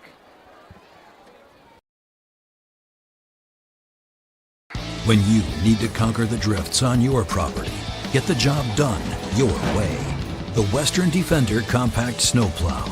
All the professional grade features in just the right size for your mid-sized pickup or SUV. Easy to attach and easy to use. Get the performance to plow like this and finish like this. Western, more jobs done faster. Visit Truck Equipment Inc. today at truckequipmentinc.com. Not all used vehicles are created equal. DeArmond certified used vehicles have a big advantage. What sets us apart is that all used vehicles receive a 175-point inspection. Carfax report, 2 oil changes, collision deductible coverage, and wheel dent and windshield repair. Also, all DeArmond certified come with 2 warranties. A 1-year 12,000-mile bumper-to-bumper and a 2-year 100,000-mile powertrain. DeArmond Ford Indianola, DeArmond Automotive Knoxville, DeArmondAuto.com.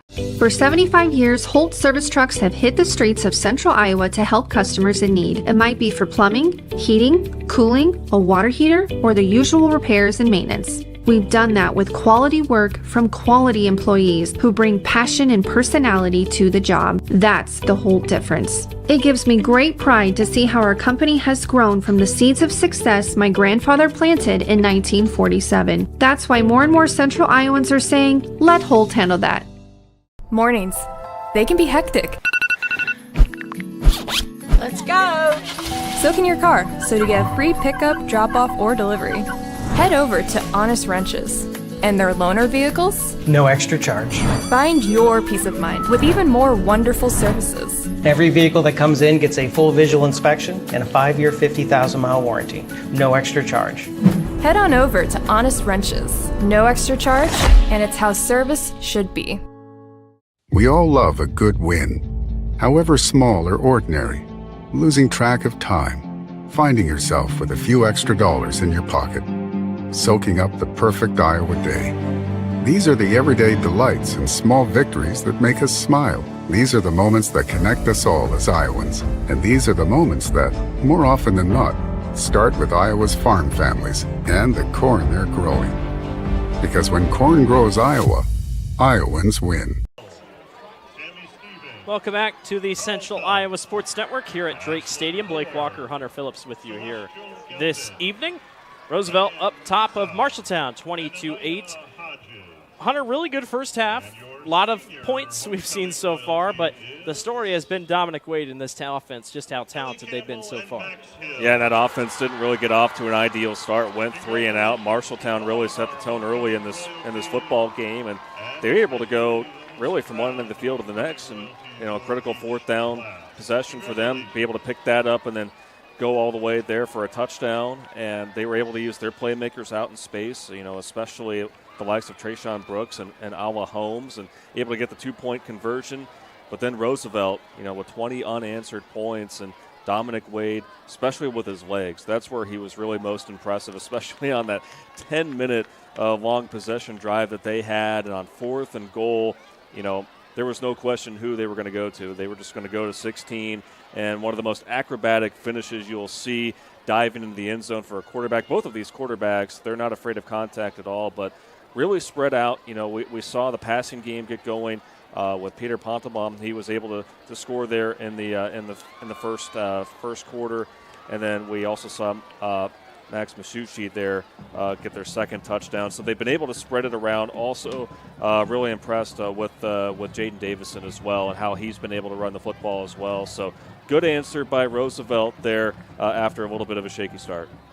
And Marshalltown, Dalen Houston had a couple big plays with his feet and with his arm. Trayshawn Brooks, look for him in the second half. He'll be a big one to keep an eye on as we move along. Halftime is currently going on here at Des Moines Roosevelt's homecoming game here at Drake Stadium. They lead over Marshalltown. We'll take another break and be back. 28, Roosevelt leads over Marshalltown. 1,300 vehicles on WauKeeChevy.com. Schottenkirk Chevy Waukee. If we don't have it, you can build it. Newly expanded service department means we're hiring. See the openings on WauKeeChevy.com. Schottenkirk Chevy Waukee. WauKeeChevy.com. We are so much more than an energy company. We are connectors, community protectors, and clean energy leaders. We are job creators, friends and neighbors, stewards of your dollars and savings. Yes, we are so much more. We are the energy behind your everyday. And we are obsessively, relentlessly at your service.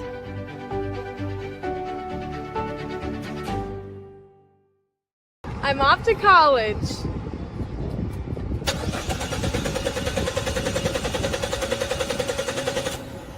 Oh, rats! Hi, Joe the Car Guy with a reminder. Before you send your kids off to school, set up an appointment with Westside Auto. We check everything from tires to belts, fluids, hoses, wipers, and lights. 44 inspection points to help prevent that oh rats moment for your students. Call us today to set up your appointment. We'll have your kids off to school saying, For the best, head west. Westside Auto. Ever have one of those awkward moments when a business disappointed you? You got ripped off? Didn't get what you expected? The Better Business Bureau can help you avoid these uncomfortable situations. BBB accredited businesses are honest, ethical, and reviewed annually by the BBB. Don't experience another awkward moment with a bad business. Trust the ones that operate with integrity. Look for the BBB seal. It's the sign of a better business. And find a better business anytime at bbb.org. We all love a good win, however small or ordinary. Losing track of time, finding yourself with a few extra dollars in your pocket, soaking up the perfect Iowa day. These are the everyday delights and small victories that make us smile. These are the moments that connect us all as Iowans. And these are the moments that, more often than not, start with Iowa's farm families and the corn they're growing. Because when corn grows Iowa, Iowans win. For 75 years, Holt service trucks have hit the streets of central Iowa to help customers in need. It might be for plumbing, heating, cooling, a water heater, or the usual repairs and maintenance. We've done that with quality work from quality employees who bring passion and personality to the job. That's the Holt difference. It gives me great pride to see how our company has grown from the seeds of success my grandfather planted in 1947. That's why more and more central Iowans are saying, let Holt handle that. Hi, this is Chris from Fireplace Superstore, and it's going to be an interesting patio furniture season this year. We have ordered a ton of merchandise, but due to supply chain issues, it's coming in a truckload at a time all summer long. If you want the best patio furniture, check early and check often. If you want to custom order your furniture, get in here as soon as you can to give your furniture the best chance to arrive this summer. Fireplace Superstore, Iowa's best patio furniture selection, just east of I-35 on Douglas Avenue. Not all used vehicles are created equal. DeArmond certified used vehicles have a big advantage. What sets us apart is that all used vehicles receive a 175-point inspection. Carfax report, 2 oil changes, collision deductible coverage, and wheel dent and windshield repair. Also, all DeArmond certified come with 2 warranties. A 1-year 12,000-mile bumper-to-bumper and a 2-year 100,000-mile powertrain. DeArmond Ford Indianola, DeArmond Automotive Knoxville, DeArmondAuto.com. Do you know what the best part about being a dog is? You can hear disaster before it even happens. You know what they say about disaster. Sometimes it can inspire a symphony.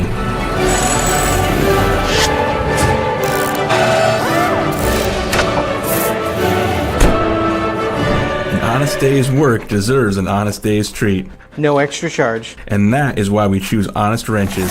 No extra charge. And it's how service should.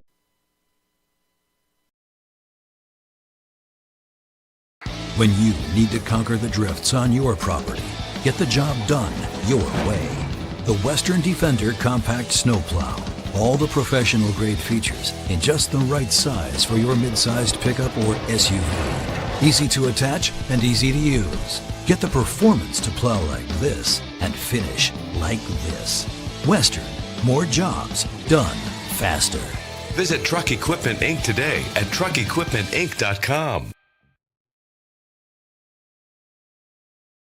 Not all used vehicles are created equal. DeArmond certified used vehicles have a big advantage. What sets us apart is that all used vehicles receive a 175-point inspection. Carfax report, 2 oil changes, collision deductible coverage, and wheel dent and windshield repair. Also, all DeArmond certified come with 2 warranties. A 1-year 12,000-mile bumper-to-bumper and a 2-year 100,000-mile powertrain. DeArmond Ford Indianola, DeArmond Automotive Knoxville, DeArmondAuto.com. For 75 years, Holt service trucks have hit the streets of central Iowa to help customers in need. It might be for plumbing, heating, cooling, a water heater, or the usual repairs and maintenance. We've done that with quality work from quality employees who bring passion and personality to the job. That's the Holt difference. It gives me great pride to see how our company has grown from the seeds of success my grandfather planted in 1947. That's why more and more central Iowans are saying, let Holt handle that. Mornings. They can be hectic. Let's go!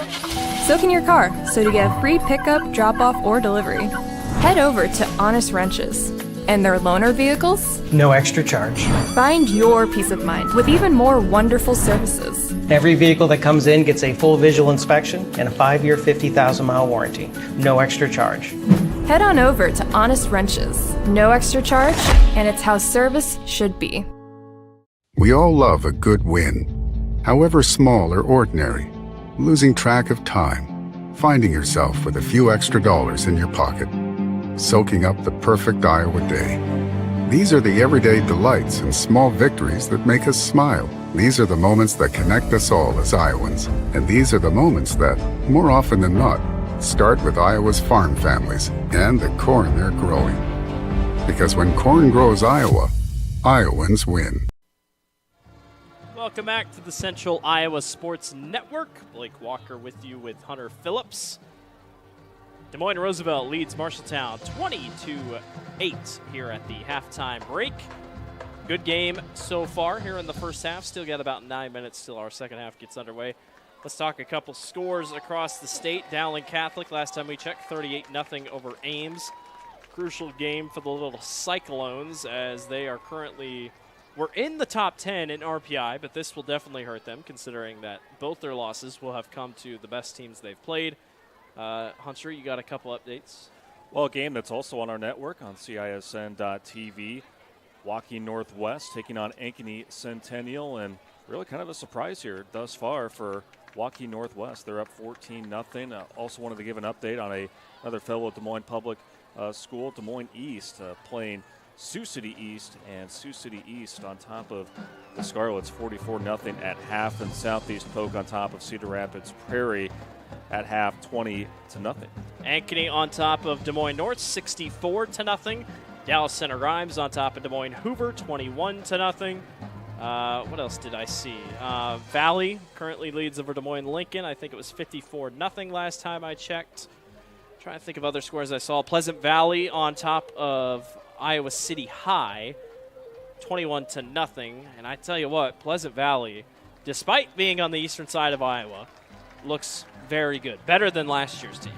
And in every sport, yes. They look good. It's amazing just how they're able to turn out athletes there in the southeastern portion of the state. So it's going to, play out to be, I think, one of the most competitive playoffs in recent memory. At least that's what it's looking like. And we still have 3 weeks here in the regular season. So there's a lot to be decided between now and then, which makes really this time of year so much fun to watch. Yeah, absolutely. Couple lower team action. Harlan on top of ADM, 28-7. Oh my goodness. Tegan Kasperbauer is 8 for 9 with 264 yards and 4 touchdowns in the first half. You wonder why Harlan doesn't play second halves of football. Trying to look at find Indianola. I know Indianola was taking on Carlisle tonight. Trying to find a score update for that. He said Southeast Polk was up 20-0. And Carlisle currently leads Indianola 21-14. So the Wildcats looking pretty good early. They upset Bondurant the other night, so they could get an interesting game. You're looking up Norwalk. Norwalk does not play. They were supposed to play Perry this week. Perry's season got canceled, unfortunately, so Norwalk out this week, gets a break. And those are just a couple of the scores that we found across the state of Iowa. So we will take one more break, and we will be back for the second half of action. Des Moines Roosevelt leads Marshalltown 20-8. Western lets your UTV power through the storm. The Impact V-Plow and Impact Straight Blade, with the features the pros demand. Custom tailored for your UTV. And to keep your work top-notch, rely on the Tornado UTV Hopper Spreader.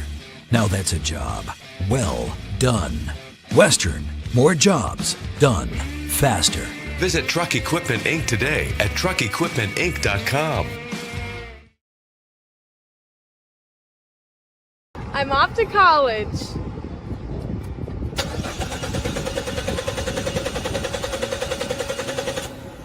Oh, rats! Hi, Joe the Car Guy with a reminder. Before you send your kids off to school, set up an appointment with Westside Auto.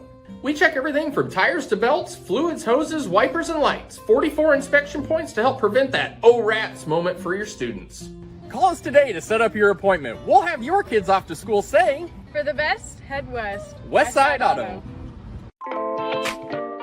Hi, this is Chris from Fireplace Superstore, and it's going to be an interesting patio furniture season this year. We have ordered a ton of merchandise, but due to supply chain issues, it's coming in a truckload at a time all summer long.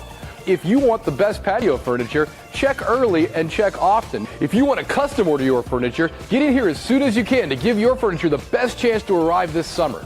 Fireplace Superstore, Iowa's best patio furniture selection, just east of I-35 on Douglas Avenue.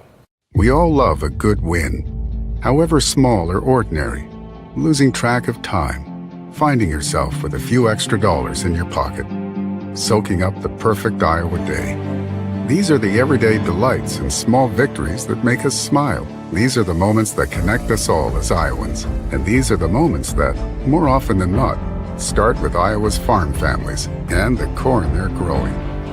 Because when corn grows Iowa, Iowans win. Ever have one of those awkward moments when a business disappointed you? You got ripped off? Didn't get what you expected?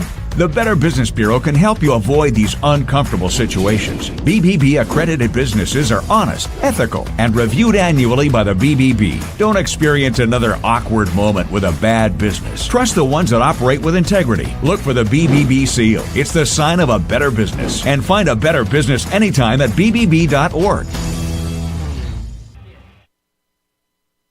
1,300 vehicles on WaukeeChevy.com. Schottenkirk Chevy Waukee. If we don't have it, you can build it. Newly expanded service department means we're hiring. See the openings on WaukeeChevy.com. Schottenkirk Chevy Waukee.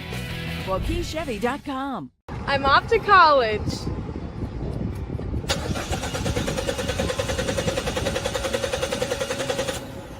Oh, rats. Hi, Joe the Car Guy with a reminder. Before you send your kids off to school, set up an appointment with Westside Auto. We check everything from tires to belts, fluids, hoses, wipers, and lights. 44 inspection points to help prevent that oh rats moment for your students. Call us today to set up your appointment. We'll have your kids off to school saying, For the best, head west. Westside Auto. Free Godfather's Pizza begins with the download. Order through my new online ordering app and start earning free pizza and sides. It's easy. Download the Godfather's Pizza online ordering app today. Do it. Happy Football Friday, everyone. Welcome back to the Central Iowa Sports Network. Second half just about ready to get going here at Drake Stadium. Blake Walker with you along with Hunter Phillips. We are in for a good second half. Des Moines Roosevelt leads 20-8 over Marshalltown, but both teams have shown flashes of offense. Marshalltown still in this ball game easily, and it's just whether can Roosevelt keep the scoring going. Yeah, and I think that this very first drive is going to be indicative of what we see for the rest of the game. You know, for Marshalltown, I think defensively, Adam Goodvin, their head coach, probably a point of emphasis was we need to do a better job of tackling in space, because no matter if we're talking about Dominic Wade or if we're talking about Jaden Davison, so many guys were able to break loose. And so it really starts up front. There, that front seven, especially the linebackers, need to do a better job. And I think offensively for Marshalltown, it's also about getting the run game going as well, getting that back, because we were able to see really in flashes Ala Holmes, what he was able to do when he was getting the ball in space, Tate Riang as well. And then Nick Rebeck, didn't really call his name very often. He's been one of those bell cows here this season for Marshalltown. But I think for Roosevelt, you just want to keep your foot on the gas, really, and that starts with them opening up the second half with the football. And so really impressed with the decision-making for Dominic Wade, not only as a passer but as a runner as well. That's really made things difficult for Marshalltown and how they've been able to game plan. But now that they've seen him for a half, again, going to be curious to see the adjustments that are made personnel-wise. But all in all, do expect a few more fireworks here tonight. It is homecoming here at Drake Stadium, and it's pink out night for the student section. Breast Cancer Awareness Night. They also crown the king and queen of homecoming on at halftime. They had a Powder Puff football game on Wednesday night. I know Des Moines Public Schools just posted about that on Twitter. So Roosevelt making the most out of homecoming weekend, and always gives the team a little extra boost when you're playing on homecoming. Well, we saw Marshalltown, how important that was for them to be able to protect home field and homecoming last week with one of their biggest wins of the season. Very nice crowd here. really on both sides. I mean, good contingent from Marshalltown, making the hour drive or so south from Marshalltown, and really good showing, especially from the student section for Roosevelt. And that's one thing that we missed during COVID, of course. Not only the fans, but also just the pageantry of it, the tradition.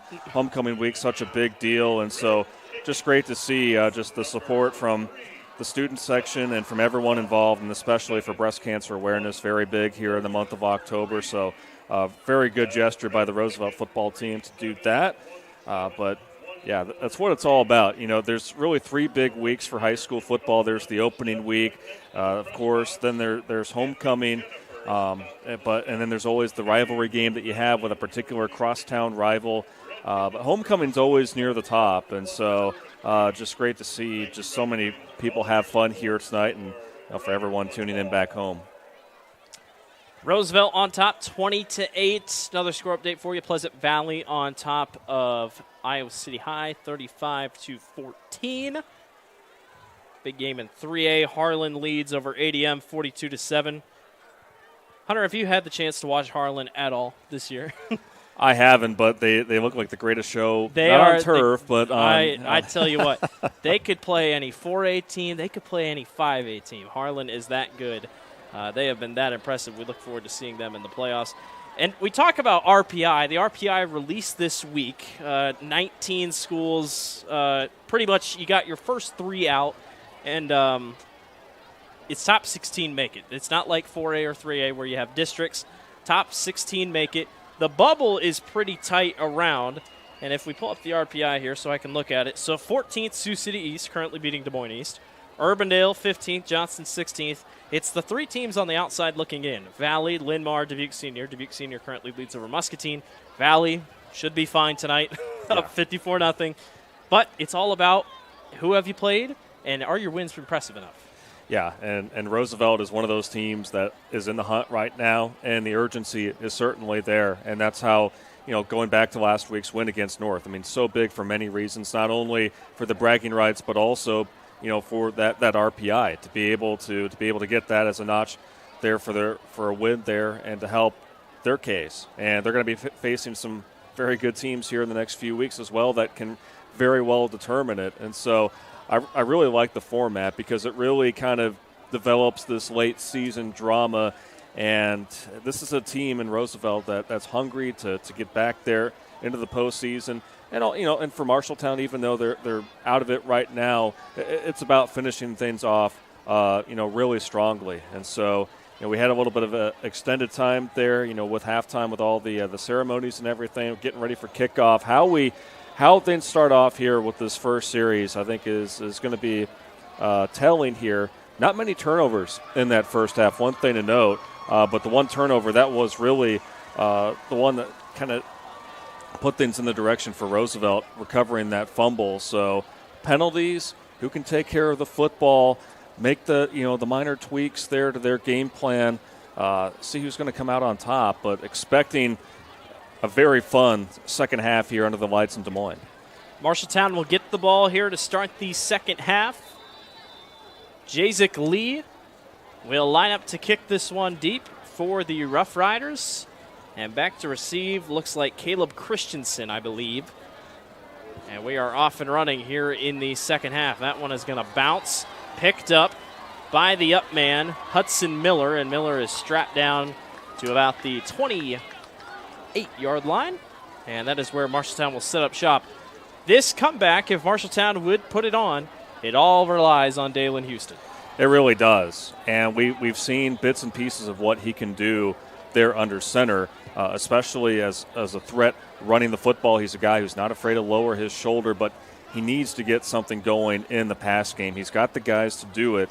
Again, with the likes of Trayshawn Brooks and Alma Holmes, need to get that duo going and see how they're able to try to balance things out here in this first possession of the second half. It'll be first down and 10 from the 28-yard line for Dalen Houston and his offense. 2 wide receivers to the left and 1 to the right. A la Holmes in the backfield. They go handoff on the first play of the half. Malachi Holmes on the far sideline. The Holmes duo doing work here early. Big first down for Marshalltown. Yeah, how about that breakaway train right there? The Holmes brothers going right there along the right side. First time we've seen Malachi Holmes really calling his name here tonight, but making his presence felt right away, and that's the kind of play that Marshalltown needs to try to open things up. And more importantly, we saw a lot of those big-time plays get taken back because of penalties. I know they want to try to clean that up here in the second half. Well, it's safe to say Marshalltown's best drive happened on their very first drive of the game, so coming out of the locker room, maybe best off scrimmage. Houston in the backfield. Roosevelt wants to blitz. They do. Blitz coming. Houston back, flushed out of the pocket. Has to get upfield. Fires it short. Incomplete. Smart play by Dalen Houston. Yeah, no need to force it. We've seen him try to force things downfield, and that's certainly not what you want to do. Caleb Christensen was the one in pursuit for Roosevelt, breaking through the middle and forcing Houston outside of the pocket. That's going to be the key for both of these defenses. You've got to make these quarterbacks really uncomfortable, because once they settle in, they're able to make nice reads. Second down and 10 for the Bobcat offense at the 46-yard line of their own. Malachi Holmes, the speedy man, off the side, breaks a hole, gets upfield. He's going to be short of the marker. It'll bring up third down at about 2, but Malachi Holmes is the new secret weapon that I don't think Roosevelt thought would be in this game at all. Well, and looking at the season stats for Marshalltown, don't see him down there for rushing statistics. So if you can bring in a guy like Malachi Holmes off your bench, that certainly is an added weapon for sure, and almost hoping that maybe have used him sooner, but a couple big plays to make it third and manageable here for the Bobcats. Well, he's not very big. He's just kind of sneaky in the backfield. So the Holmes guys doing work here on offense. Third and short, keeper by Houston. Houston got great blocking downfield, works his way out of bounds down to the 31-yard line, and the Marshalltown offense has life here to start the second half. And Malachi Holmes, right there, number 3, he wasn't afraid to challenge for a block up there, and that's just really Dalen Houston's M.O. And these third and shorts, he's going to go ahead and take it, absolutely. And able to get enough for the first down and some. And so Marshalltown, what we've seen so far, starting off the second half like they did in the first half. His size, 6'4", so tough to play against at that quarterback position. 6'4", 215 for the junior. Played pretty much all of last year for Marshalltown, so he's got experience on the offense. He keeps it again, runs up the middle, and almost gets the ball ripped away. Won't go far, gets about a yard. About 2 yards, actually. And we haven't seen the QB draw a lot. I don't think that we've seen it at all in the first half, actually. Yeah, and that's maybe something that Coach Goodvin saw there, him and his staff. They talked it over there in the locker room, and hey, maybe this can work against this defense. But we saw there's really that three-man front there for Roosevelt. Those are guys who are long, rangy, athletic, and didn't really give Houston much room to work with on that particular play. Bobcats continue to move, or try to. Second down and 8 from the 29. 2 wide receivers out to the left. Roosevelt shows blitz. They pull back, a la Holmes. Runs into traffic and won't go far. He stood up at the line. Give him about 2 or 3. And a crucial third down upcoming for the Bobcats, and you got to think it's 4-down territory. Isaac Garcia right there. We talked about those big guys up front. You cannot give a guy like Ala Holmes much space, as he's going to jog off the field, and hopefully it's just for a substitution here, nothing too serious. Did his helmet come off? And that could have been. The ref blew the whistle trying to get him off the field, so unless it was a concussion type thing or if just to check, he's running over to the bench, so not sure what they're going to get it for. But he checks out, and Hudson Miller checks in. Houston over the middle. Trayshawn Brooks with the catch. Takes a hard hit. Ball came out, but they're going to say he was down. And it's a first down. Trayshawn Brooks, and he is down still. He took a really hard hit from the backside, but still made the catch. He's trying to get up as the trainer will come to his aid. But we talked about Trayshawn Brooks. His hands were so viable, he was going to show up here in the second half. Yeah, certainly would, and you hope that Brooks is okay. He had a similar-looking play in the second quarter where he went up for a contested ball, nearly brought it down, but then it was broken up there at the last minute. but that time showing off his toughness and his very good hands there, winning that one-on-one battle. And so, yeah, you certainly hope that Brooks is okay. And, again, we're still thinking that Holmes is going to be out there for Marshalltown, nothing too serious. Yeah. But those are two guys that if you can't have many plays without either one of them out there on the field. Ala Holmes is back. He is in the backfield. Trayshawn Brooks will go out. Actually, I think he's still there. That might be him on that right side. Can't quite tell. So, injured on the last play, comes back in. Houston back to throw. Pressure coming up the middle. Houston towards the corner. Dalen Houston to the goal line. Reaches. Touchdown, Marshalltown. Touchdown, Marshalltown. And he is rocked. He took a heck of a hit at the goal line, and they are waving over trainers immediately. He took an absolute shot as he dove to the end zone. And again, we talk about injury. That could be a crucial injury as he holds his helmet. Heck of an effort, and I'm pretty sure the hit was on the initial when he took the hit, then dove. As two trainers, now a third, starting to work their way out. Yeah, he took a hard hit on the initial hit as someone came flying across. Roosevelt players took a knee there, but gosh, you hope for the best for Dalen Houston. Taking a massive hit. He is sitting up. Marshalltown players take a knee on that far side. And the entire sideline here for Roosevelt, all of their players taking a knee as well. Marshalltown last week, unfortunately, lost one of their seniors to an injury, and we saw the very great sportsmanship from Des Moines Lincoln, and certainly not what you want to see. I mean, both of these quarterbacks have just laid it out on the line. Pops right up. Pops right up. You love to see that. But that's the one area of football that it's been hot the last couple weeks. Yes. He's going to trot off, and now we'll see if Marshalltown kicks this. He seems fine. I'm sure they'll check him, or they were checking quickly for concussion protocol, but he took a heck of a hit. They will kick. And this is Johan Gomez to attempt the extra point to try to make it a 5-point game. Gomez, snap, hold, kick is good. It is a 5-point game. We got a ball game on our hands, ladies and gentlemen. It's homecoming here at Drake Stadium. Roosevelt leads 20-15. Off to college.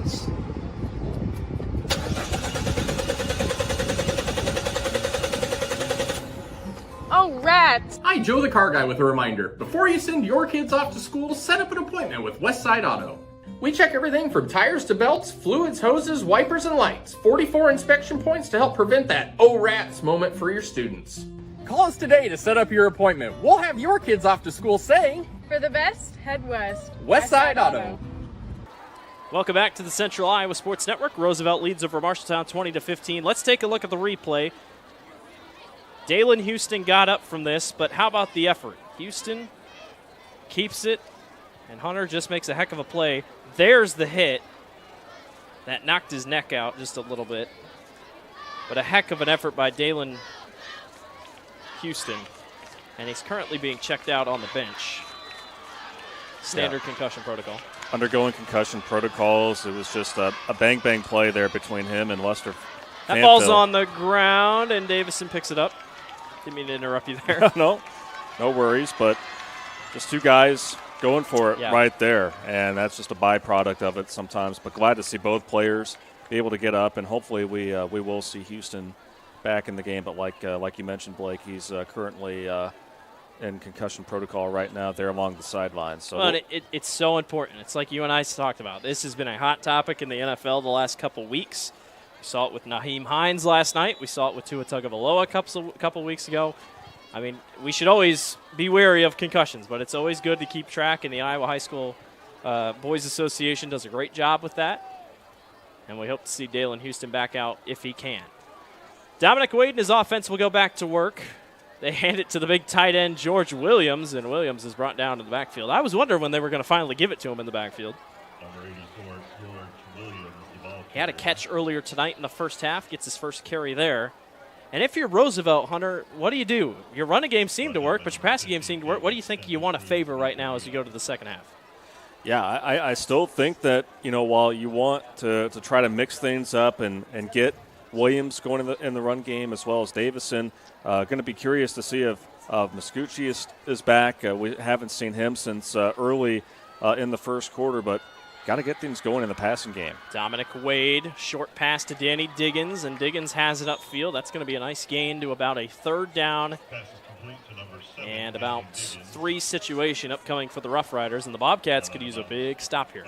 They really could, and third down defense is where they struggled in particular there in the first half. And so this is really an area right here where Marshalltown, if they, again, want to get back in this football game, still a lot of time obviously, but this will help right here if they're able to come away with a stop. And, a guy that we haven't called his name really since the first quarter, Peter Fantaduth, he's a guy that's someone that on a one-on-one Wade could be looking for. Wade rolls. He's going to quarterback keep it to the left side, runs into his own defender, and that is going to be close. He is going to be about half a yard short. About a yard short. First big time we've seen a Dominic Wade designed quarterback keeper. And we got an injured Marshalltown Bobcat on the field. So the 4th time this half we've seen an injury. And I can't quite tell who it is at the bottom of the pile. Might just be a cramp. It is a cool night here. Usually you see cramps with hot weather, but in the cold it can be tough as well. This is the coldest night we've seen this season so far. Temps are down in the low 40s right now. At least we're in a heated booth, but Roosevelt will get a tough 4th and inches here. What do you think? Let's go to you, Coach. What do you got, Coach? What do you think we do here? I mean, we're 4th and inches from about the 38. If you give Marshalltown the ball, they have all the momentum in the world. If you go for it, you take it right back out. So I like the play of Dominic Wade right now. And so we've seen both teams when they've been in these 3rd and short, sometimes 4th and short situations, they just let the quarterback do his thing. And Wade has just been so good on the ground. I just feel like you got to barrel it up front with him. And it looks like they also have Jaden Davison in the backfield, but I think you got to go with Dominic Wade here and see if he can find a seam there on this one, because they don't really have that far to go. Our sideline reporter, Randy Nielsen / producer, has spotted Dalen Houston walking around on the sideline with his helmet, so he looks to be coming back in. Crucial 4th down and inches for the Roosevelt offense. Wade to Davison. Davison into traffic. I think he got it. It's going to be really close. I don't think he got it. Are they going to measure it? No, they're not. Marshalltown, big stop on 4th and inches. Gets the ball right back. Kunion Kwane, the 6'3", 280-pound defensive lineman, was right there to meet up with Davison. And I would have thought they would have gone with Wade right there, just how he's been able to manage those short yardage situations. But real impressive from Marshalltown to be able to get that stop there defensively, and just what they needed here to start off the second half. And there is no Dalen Houston out right now. It is Xavion Anderson in at quarterback right now for the Bobcats.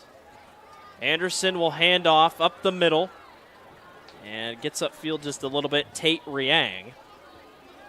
Houston is on the sideline. I saw him still standing there, but I think they're going to wait. He has his helmet on. Brought down by number 27, Lester Fanfield. So you have Anderson out there. He's only completed 1 pass here this year, but he was 1 for 1, and that was for 8 yards. Has he ran any? 3 carries, 11 yards. He's an up-and-coming guy in their program, and now a chance for him to be able to show what he's got. Is this Denard Robinson in the backfield here for Marshalltown? We've yet to see. 2nd down and 7. Anderson, they go direct snap to Riang. You don't see that a lot. That was literally a direct snap right to Riang, and it'll be 3rd down and short. And the playbook was about a foot long for Marshalltown. It is shortened down to about a 6-inch playbook right now. Well, and Adam Goodvin, he was a quarterback at Upper Iowa, so he's a guy that's got a few tricks up his sleeves. And so, why not? Do a little a direct snap to your running back and now, I mean, you have really an unknown at quarterback and see if you can, take advantage of it. But third and about 5 or so, we've seen this before down territory from Marshalltown in this spot. Xavion Henderson gets the snap, fakes the handoff, will roll to his right. Anderson rolls, fires short, over the head of the intended receiver. He was open and just missed him. That was number 16, Caleb Caruso. Cusero. And, man, he was open. He had a chance. Nearly was able to make a highlight reel grab there with his right hand. But just couldn't quite bring it down. First time that he has been targeted here tonight. Marshalltown will not attempt the field goal. They are going for it on 4th and 5. Riang in the backfield. Ala Holmes is still out on the bench. Riang gets the carry, follows his blockers, pushes ahead. I think he's going to get it. They might have to bring out the chain gang for this one. He got a great push from behind from his offensive lineman. Oh, it's going to be close. Nope. Roosevelt looks like they got it. And they're saying they have it. But I think they're going to bring out the chain gang. I think he's short by about 5 inches. Take a look at the replay. Watch this push he gets up front.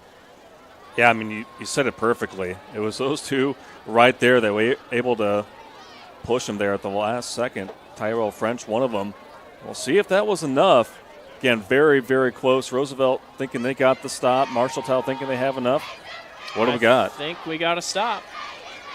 No, the ball is over, and Marshalltown converts on 4th down. Wow. He was about the length of the football over. Well, we've seen the offensive and defensive lines for Marshalltown just really win the battle up front, and case in point right there, very big conversion there on 4th down, and having the confidence to go to Riang, just run it up the middle, and now we'll see what Marshalltown does here with the fresh set of downs. I believe that's Ala Holmes back in the backfield. He gets the carry, bounces up a couple defenders, and the pile continues to push. Marshalltown's O-line winning that ground game so far. Gets him all the way up for about 8 yards. Should be about 2nd and 2. And it looks like Dalen Houston's, sorry to interrupt, Blake, his helmet is on, and he's talking with Coach Goodvin. So at any point, I think we're going to see him re-enter this game, which is, again, a very good sign after just a tough collision there on the goal line earlier. Now they're injured. Bobcat on the field. And if I had to look, I don't see Ala Holmes on the sideline. I can't quite tell the number. Yep, it's Ala Holmes again. So Ala went out, came back in, and he keeps checking this leg to see if he can run on it. He's trying to lean down, put a little bit of pressure on it.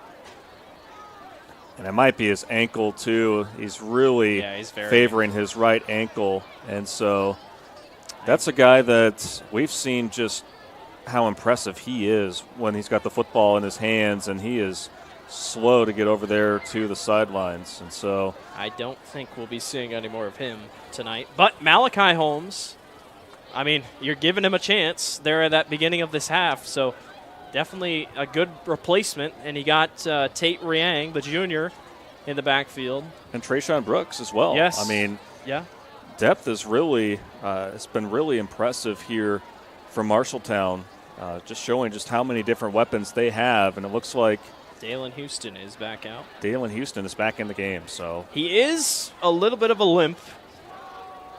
So something to keep an eye out. Might not be as mobile as he was. But he's got Tate Riang in the backfield. 2 wide receivers to the right. That's Malachi Holmes. And I believe Corey Smith. We haven't called his name tonight. Rebick here on the left tight end position. Man in motion. Ball's on the ground. Did Marshalltown get it back on it? I think they did. Malachi Holmes did not know the play. Well, and a little bit of rust right there. And he's only sophomore. You know, we talked about how much he probably hasn't played any. But Riang was able to dive on top of it, fortunately, because there were a pair of Rough Riders right there to pounce on it. It hit Holmes in the helmet there on the replay. And this drive just a wacky drive here under an almost full moon here at Drake Stadium. 3rd down and 5. Marshalltown has already converted on a 4th down and about 5. 3rd and 5 upcoming here for Houston. Riang bounces off the right side, keeps his footing. He'll reach for the pylon, and that will get him the 1st down. And I tell you what, Hunter, this Marshalltown run game is starting to find its rhythm. It really is, and it's been Riang that's really been answering the call here in the second half. It was pretty quiet there in the first half, and this is really a similar drive to what we saw Roosevelt do in the second quarter, where this is just taking up so much clock. And I would be remiss to mention we have not seen Trayshawn Brooks here in this series. And so, Marshalltown, the embodiment of resilience here in the second half. Allah Holmes remains on the bench. Tate Riang in the backfield. Riang with the carry. Gets a few blocks running to the left side. Can he stay up? Yes. Falls down to about the 8. And the Bobcat running game continues. And we didn't call Tate Riang's name, I think, at all in the first half. If he had a carry, it was either 1 or 2, if that. And so this is a guy that, is 4th on the team in carries. They try to balance it out amongst 4 guys. 2 touchdowns on the year. And what an answer by this Marshalltown team that we have seen here in the second half. No matter how many bumps in the road there have been, they just keep on churning. The resiliency is quite prevalent tonight for the Bobcat offense. Riang. Nope. Keeper. Houston rolls out. Can he get rid of it? Ball's on the ground. Roosevelt. No, they're going to count it as an incomplete pass. Oh, man. And we're going to get a unsportsmanlike conduct on Des Moines Roosevelt. Oh, my. And I think we know why Coach Barnett is not happy about this one, because Jaquan Bradley stripped that ball away. And we'll get another look at it here. Take a look at the replay. We'll wait and see the call here. It's definitely unsportsmanlike conduct. And there's another one. So 2 unsportsmanlike conducts have now been thrown out.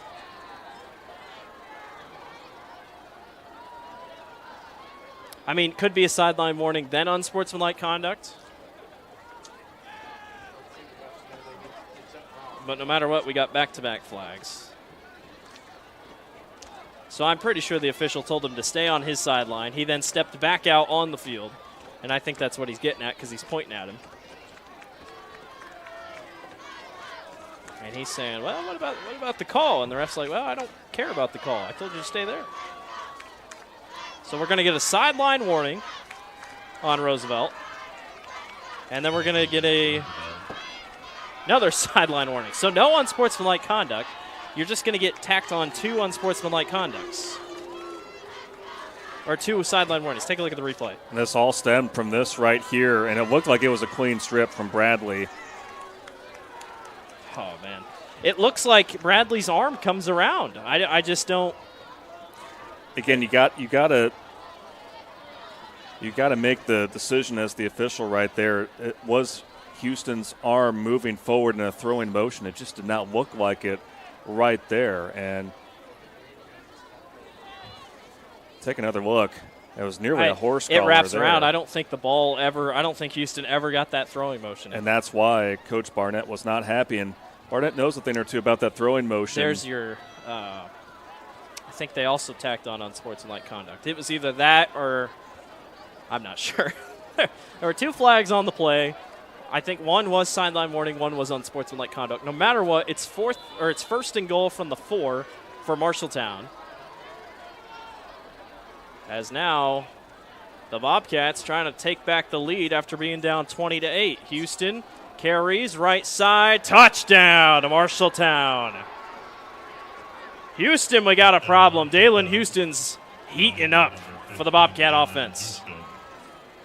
Tell you what, we may have a frost warning all across the state of Iowa, but Mr. Houston has been lighting it up, bringing that fire. Been banged up a little bit here tonight, but when it all comes down to it, number 15 thrives when the ball is in his hands. And how about the response from Marshalltown out of the locker room at half. They are going to go for two. Houston rolls, fires, caught, touchdown, 2-point conversion. Trayshawn Brooks, welcome back to the ball game. Well, we are in for a barn burner. Marshalltown scores 15 unanswered. They lead 23-20 over Roosevelt. We'll be right back. You're watching the Central Iowa Sports Network. We all love a good win, however small or ordinary. Losing track of time, finding yourself with a few extra dollars in your pocket, soaking up the perfect Iowa day. These are the everyday delights and small victories that make us smile. These are the moments that connect us all as Iowans. And these are the moments that, more often than not, start with Iowa's farm families and the corn they're growing. Because when corn grows Iowa, Iowans win. I think they're 23-20, Marshalltown on top of Roosevelt. The Bobcats have scored 15 unanswered. Blake Walker, Hunter Phillips with you here this evening. Take a look at the replay here. I love this play. Just a simple line, two linemen, quarterback, and this is all Trayshawn Brooks. It all is. I mean, you have to win that battle to get separation, and he was able to do so, getting away from Braden Page. Confidence is on the side of the Bobcats. Here is we're approaching 2 to go in the third quarter. Short little squib kick again. This is picked up by the tight end, George Williams, and Williams is brought down. And Hunter, I know the short kicks are what you want, but you're given a really talented Roosevelt offense fantastic field position. That's the risk you take. And so you're really putting a lot of faith in your defense and the defensive line here in this second half. For Marshalltown has done a tremendous job of gaining penetration and just getting in the backfield, making things uncomfortable and really stymieing the run. Jaden Davison really had nowhere to go on a fourth down conversion try on their first series here of the second half. And so Dominic Wade, can he get something going in the passing game and try to bring some life back to the Rough Riders? Dominic Wade back to throw. He'll roll. Wade fires far sideline. This is caught and upfield. That is Zion Spellman. We have yet to call his name tonight. He has 2 touchdowns on the season. Caught a big one against Ankeny a couple weeks ago. Gets upfield for about 4. Rebeck, one of 2 Bobcats there on the tackle. And, you know, when we talk about keys to the second half for Marshalltown, it's making those tackles out in space, and did a good job of that. But those are the little completions right there that can maybe start to put a little bit more confidence in this Roosevelt offense. Pont the death in motion. Wade back to throw, forced out of the pocket. Eyes upfield, fires, caught by George Williams, his tight end. Williams gets a block. He'll head up the left sideline. Williams waits and is brought down. First down, Des Moines Roosevelt. Pass is complete to number 84, George. How about the downfield vision by Dominic Wade? Waiting for the play to develop, and Williams does a fantastic job of recognizing the space around him. Third catch on the night, and as you can see, tough person to bring down. It took 4 Bobcats to be able to wrestle down number 84. And so here we go again. Roosevelt, you know, it's been really like a boxing match, really, where both teams have, you know, taken the punches here. They've thrown one there. Pont the death gets the call, and Marshalltown read it like a book. He's going to get about a yard upfield. We'll bring up second down and 9 as the offenses continue to clash. Might be the last play of the quarter as we're closing in with 25 seconds to go. Let's see if Roosevelt wants to move here. That was Corey Smith there on the tackle for Marshalltown, but yeah, it's just been that, you know, anything you can do, I can do better. One of those type of games, and we still have another quarter left to go. What a night it's been. Man in motion, 6 seconds. It looks like they will snap. Handoff. Davison runs into traffic and finally goes down. That will finish the third quarter.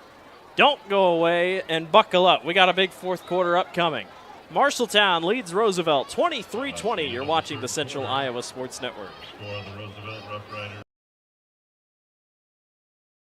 When did strength become an ego thing? Strength is about more than you. It's about grit, work ethic, carrying your own weight, and still rising to new challenges. whether or not they happen during regular business hours. Because even for the strongest, there are no guarantees. But for those who wake up with the streetlights to make sure the world keeps moving, Western makes one promise: more jobs done faster.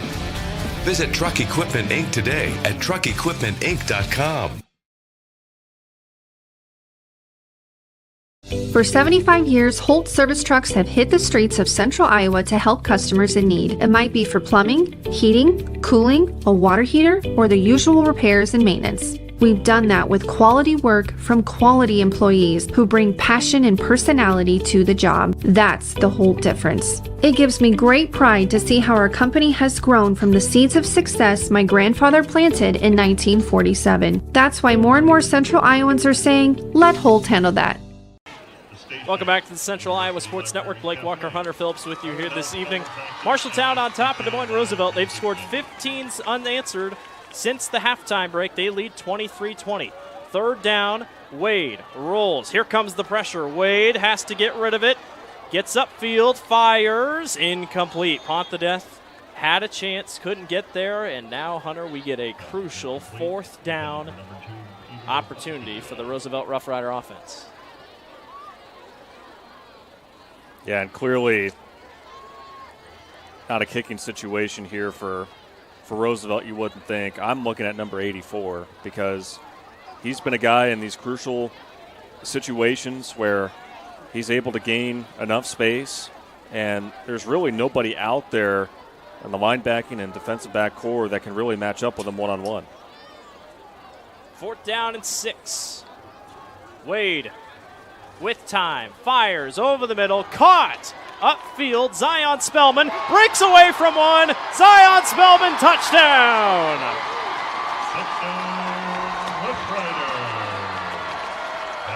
Only needed the first down. Zion wanted 6, and the Rough Riders take back the lead. Beautiful ball here from Wade, and going for it was the DB for Marshalltown, swing and a miss. And in for the touchdown for Spellman, his third of the year. And how many times we've seen here tonight, Blake, guys just come out of nowhere, didn't even see him in the first half, and then they're just able to produce right away. I mean, we touched on this during the break, but we've seen a little bit of everything here tonight. It is next man up tonight, that is for sure. Crucial 2-point conversion to try to make it more than a 3-point game, try to make it a 5-point game in a game like this. Dominic Wade back to throw, surveying, fire short, wide open. No, it's dropped on the far sideline. Danny Diggins had it and just dropped it. He was wide open and could not convert. Roosevelt leads 26-23. We'll be right back.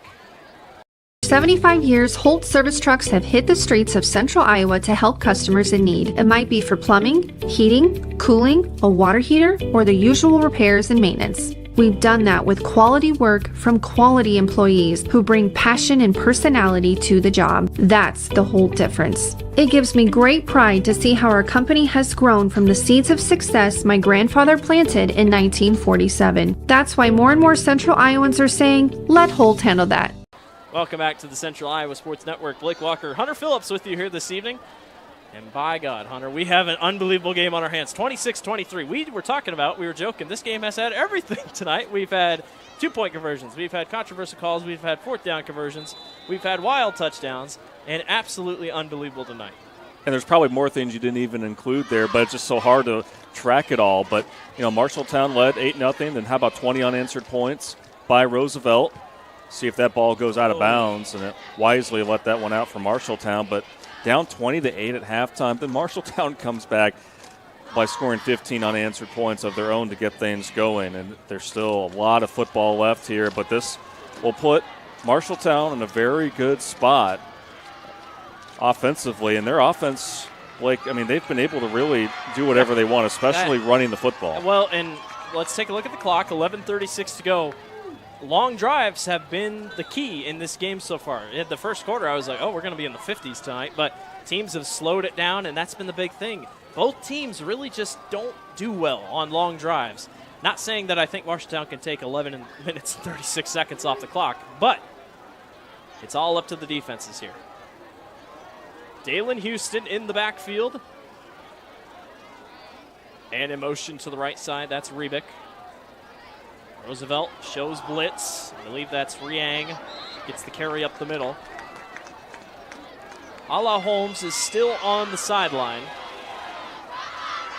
He was a big part of this offense in the first half. Malachi Holmes was in for a little bit, but ever since that ball bounced off his helmet, he has not been in the ball game. Yeah, and he's still trying to stretch out that ankle, maybe possibly an Achilles there. That's such a delicate area, especially when you're a guy that uses speed and quick movement of your feet to your advantage. But Tate Riang and others have really stepped up nicely for the Bobcats. Roosevelt showing blitz. They do. Houston over the middle, wide open. Caught upfield down the seam into Rough Rider territory. That is Caleb Cussero. First catch on the night for Cussero, just wide open there up the middle. Missed assignment for Roosevelt, who has done a fairly good job of defending the open field there in the middle, but not that time. And a big gain for the Bobcats here, as they have just been very solid and methodical offensively here in the second half. Two wide receivers to the right, one to the left. Roosevelt in their second big back and forth game in the last 2 weeks. Houston works his way around a couple defenders and gets upfield for a gain of about 3. Kind of hold your breath when he's running here. Ever since he went out with that hit to the head, he did pass concussion protocol, so he's back out on the field. Always good to hear that. And I know you noted it earlier, Blake, when he came back in, but still limping. Yes. Looks like a little bit. So not at 100%, but he's fighting through it. Not going to be as mobile, that's for sure. 2nd and 7. Roosevelt continues to show blitz, and that's a false start, or offsides. Jaquan Bradley jumped a little too extra, almost got tacked with unsportsmanlike conduct, but give Marshalltown 5 extra yards. Bradley started blitzing, and he kind of did that little hop step, and he jumped too far across the line. It doesn't mean you don't have to hit anyone, but it's enough for an offsides. Encroachment's when you hit somebody, but yeah, all it takes is that sudden movement. And you know what? I know we mentioned this earlier here in the second half, but, you know, up to this point, Marshalltown has played a fairly clean second half, while a penalty here and there for Roosevelt has not helped their cause here in the second half. You don't want to give a hot offense any extra yards. Riang, a middle, nowhere to go. We're going to get a flag on this far side, probably going to be holding. And the penalty gods giveth, and the penalty gods taketh away, and Marshalltown will probably be backing up.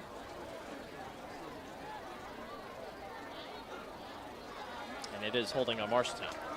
So you just got 5 free yards, and now you're backing up 10.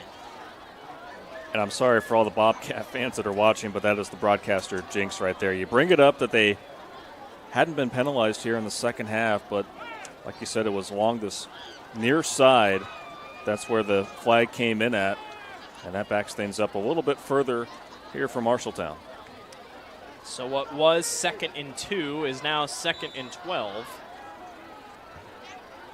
And we talk about penalties. The flag, there's been a lot of laundry on the field tonight, that is for sure. Got to overcome it. It moves him back to the 48-yard line. On 2nd and 12, Houston will go to work. He'll keep it. Gets a block. Dalen Houston up the middle. That's going to be a first down. Well, he doesn't have a limp right there. No, looked pretty solid right there. And when a guy who's 6'4", is at 215 pounds, when he has that forward momentum right there, you know, it's, as a defender, you know, it's as a risk first reward there. Took another tough bump to the head. And that was Fanfill again that was right there to meet him with the collision.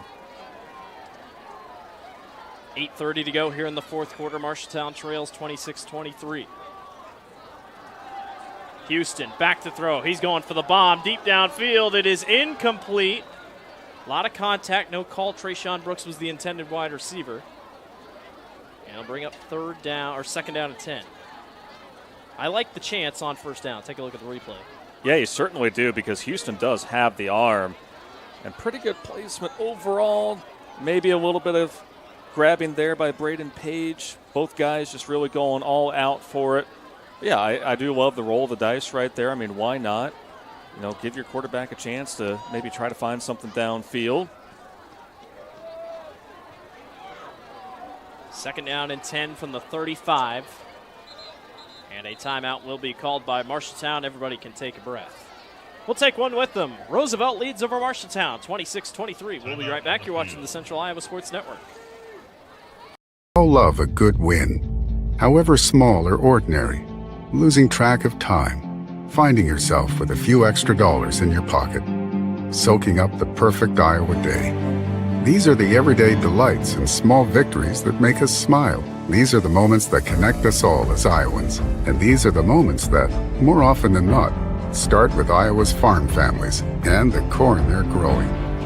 Because when corn grows Iowa, Iowans win.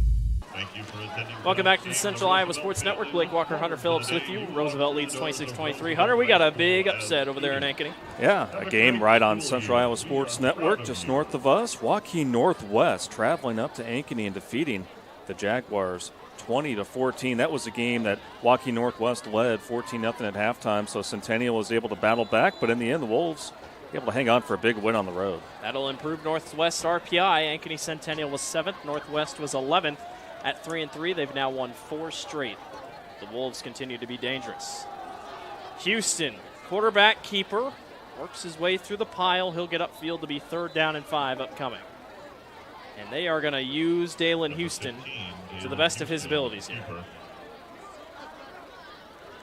Just been a workhorse here tonight. And really, no matter what situation that's been thrown his way, oftentimes than not, he's been not afraid to take it to the ground, and he's been able to get positive yards pretty much every time he has touched it. Well, even with his limp, he's still hanging pretty tough.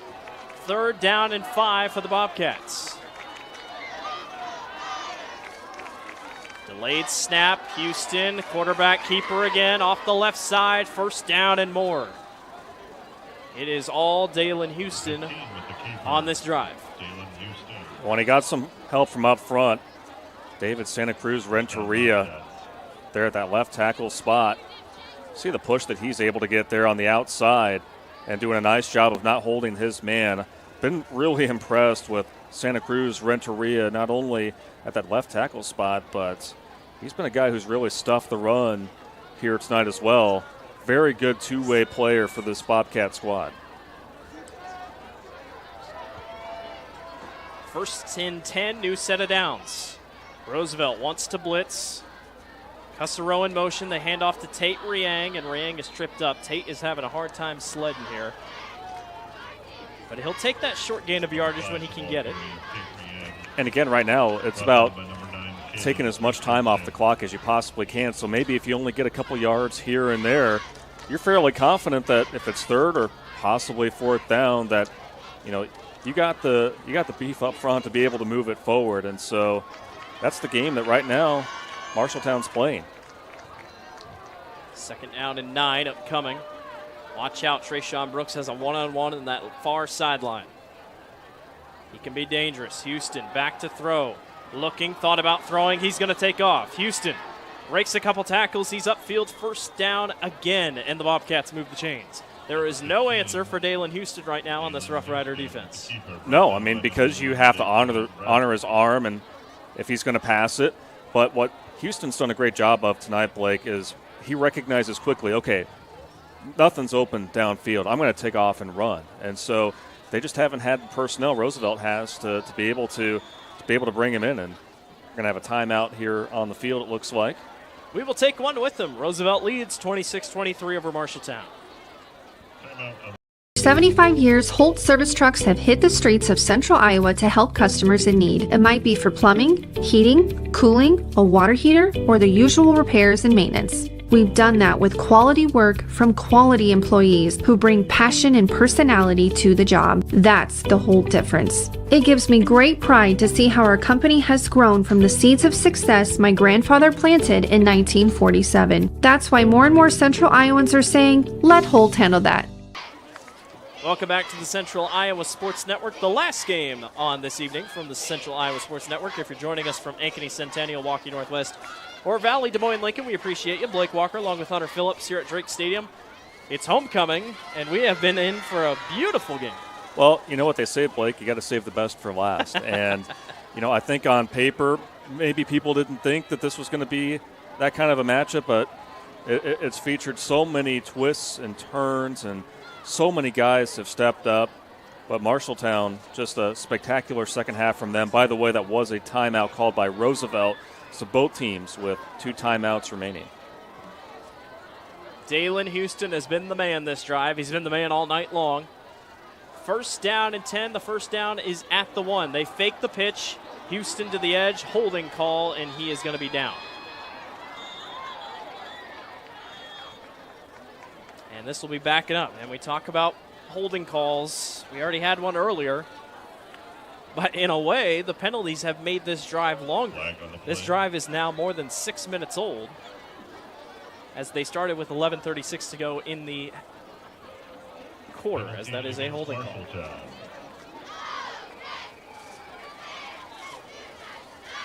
Take a look at the replay. Was this a design pitch? I think it was a fake the entire. Yeah, it was a fake the entire way. Yeah, and you can see there towards the inside right there. Got the number right. I think that was Clay Goki that was there holding there at that guard spot. Well, Marshalltown, the kicker that they have, it's possible this is field goal range to at least tie it. Screenplay short. Tate Riang, blockers up front, keeps his footing, and he's down inside the 5. That play looked like it had no business going that far. It's going to be second down and 1 upcoming. How about the blocking?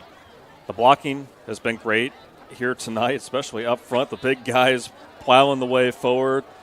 But it's been the second effort, really, of the run game and how they have just done a great job of not giving up on the play. But the offensive line, to your credit right there, you saw, as a running back, your eyes get really big when you got that space up front. Eyes on 15 inside the goal line. He comes up under center. Quarterback sneak, and that was met the entire way. Unless the pile can push forward, the big men are doing work. Touchdown to Marshalltown. Somebody ate their Wheaties this morning. What a play by the Marshalltown offensive line. And that was Goki, again, who is so emphatic. And that is the definition of not giving up on a play. This stage in the game, and you still have all that left in the tank, and you pour it out right there, says a lot about how these guys were ready for this one. Marshalltown will attempt the extra point to make it a 4-point game. Johan Gomez, kick is up, and it is good. 4-point game. 5:04 left on the clock. It's up to Dominic Wade and his offense to do some work. We'll be back. You're watching the Central Iowa Sports Network. Off to college.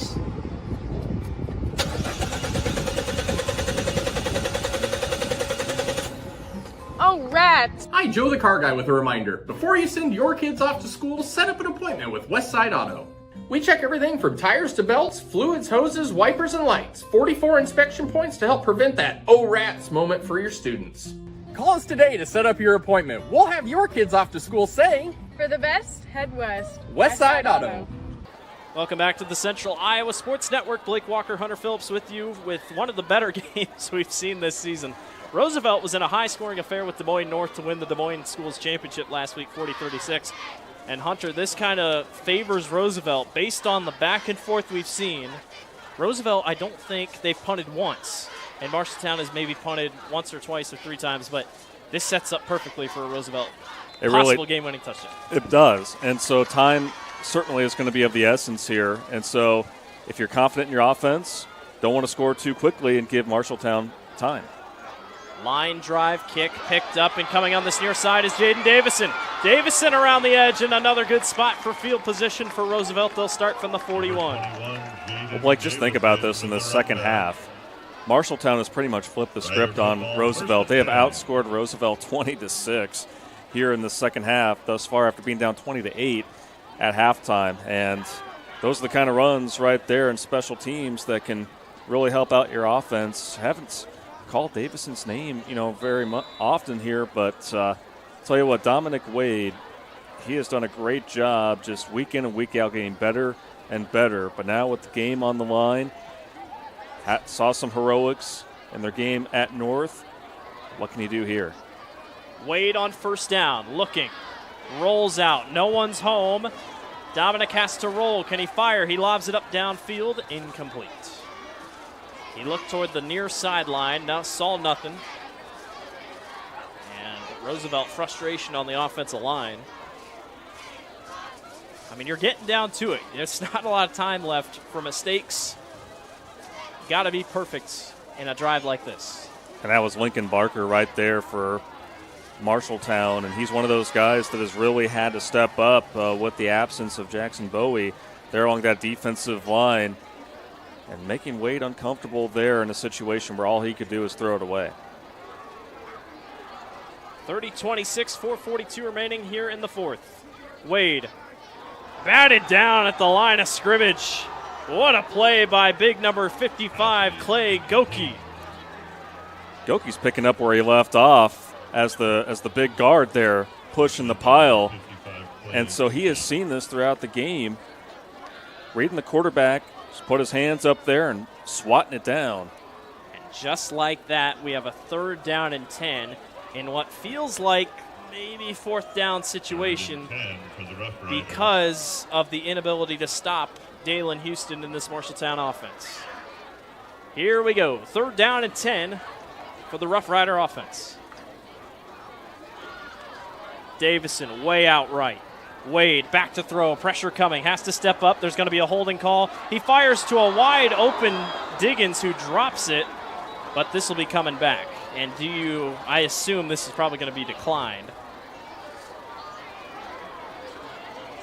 I think. You'd think you'd decline this. I think you would too, because you really don't want to give Roosevelt another opportunity to get a playoff, but we'll see what the call is. But just from what we saw in live action, it appears to be a hold on the Rough Riders. They're going to take it away, so no penalty, but it doesn't matter. So now the drop by Diggins will mean a lot more, but they take the holding away, and now it's 4th down and bust. Now there still is 4:28 remaining. Roosevelt has 2 timeouts left. This game's far from over, but you gotta think, Hunter, this needs to be a first. Or you gotta convert this. Yeah, because you don't want to put your defense back out there again and try to stop the run, no matter if it's Houston or Tate Riang. Your offense needs to be able to come up big right here. 4th and 10 from the 41. Wade fakes the handoff. Over the middle. George Williams with the grab. The tight end still on his feet, and he's finally brought down. And that is why he's one of the best sneaky tight ends in Class 5A. It does not get any better than that. Wade right there in a group of Bobcats. Again, nobody back there can match up with the 6'4" George Williams. And when you need a big play, Dominic Wade, we've seen time and time again, delivers, and we've seen Williams really become a big emphasis in the pass game in the second half. Under 4 to go. Fake. Wade over the middle. Williams again couldn't get there. He was held, and there's going to be a pass interference call. He could not get there. He was held by the middle linebacker, and that's 15 more for Roosevelt. And the Marshalltown sideline is just furious because you're just really gifting Roosevelt right here. Just 2 big plays. All of a sudden, it went from being a 4th and 10, and now Roosevelt's knocking on the door. They're going to get it at about the 20-yard line. Take a look at the replay here. And again, he was going for Williams. Why not? Yeah, if it's not broke, don't fix it. Yeah, the middle linebacker just, I don't know, was trying to hold him, but just kind of pulled him down. It's 1st and 10 from the 20. But I look at the clock. There's still a lot of time left on this play clock. If Roosevelt scores here, don't want to score too quick. And you're almost thinking run here with Davison. And if you're Marshalltown, or I beg your pardon. Dickens gets it short. But if you're Marshalltown, now it becomes when are we going to start calling timeouts? Yeah. And so that's going to be really the game right now for Adam Goodvin on the sideline for the Bobcats. Yeah, based on that throw, you're not thinking end zone just yet. But still surprised to see Roosevelt throw it in that situation because you don't want to stop the clock because there's still a lot of time to burn off. 2nd and 5, 2 wide receivers left, 2 to the right. Davison to the backfield. Wade to Davison, up the middle, nowhere. Absolutely stuffed. 3rd down and long upcoming for the Rough Riders. And the clock continues to tick under 3 minutes. And so now here you are, 3rd and about 6 to go. 3rd and 6 for the Rough Riders. I mean, the added layer is that you're not sure if you trust your kicker, but even still you're down 4 points. So, I mean, it's going to be 4 down territory no matter what. But do you go conservative? Do you go run here? Or do you go back to Williams, who's been that? I mean, you talk about a guy that you want in the red zone. It's number 84. And speaking of 84, they just took him out of the ball game. Oh, he's bleeding.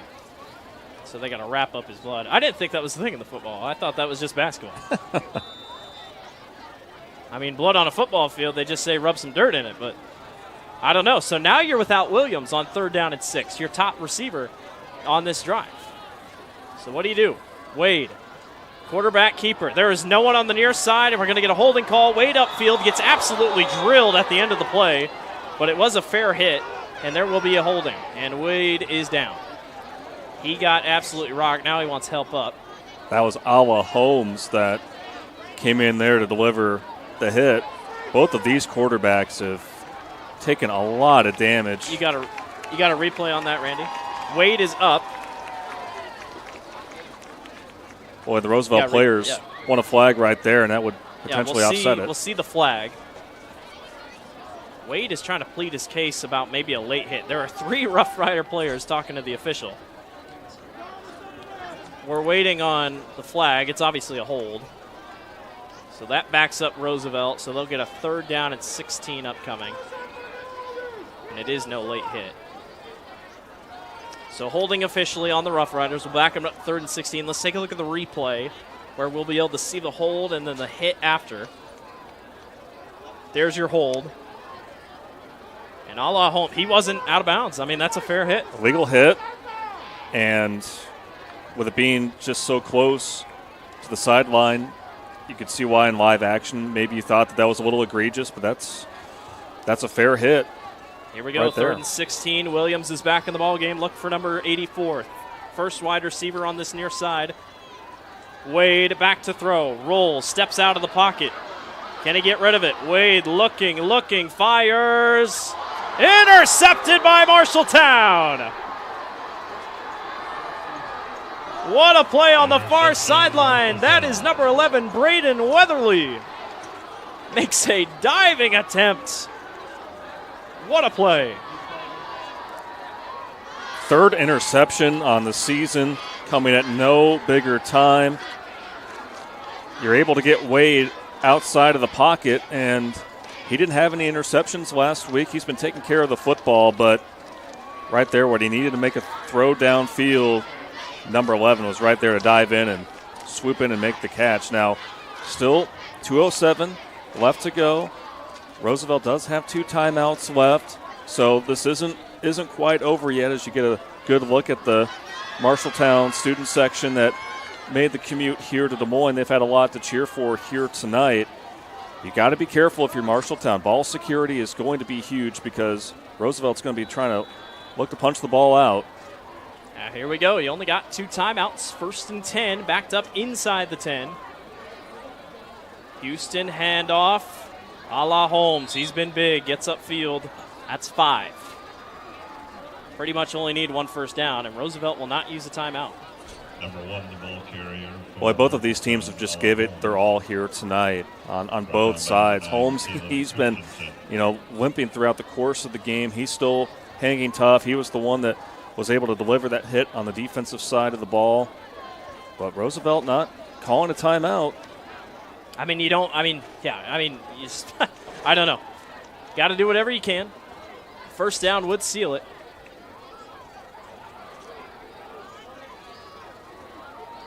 Second and 5. Again, up the middle. Holmes, not going to get much. He gets a yard. Third down, timeout, Roosevelt. This isn't 4-down territory. Unless Marshalltown has a lot of faith, but this will be a big play. Timeout, Roosevelt will stay here. What a game. What an absolute game.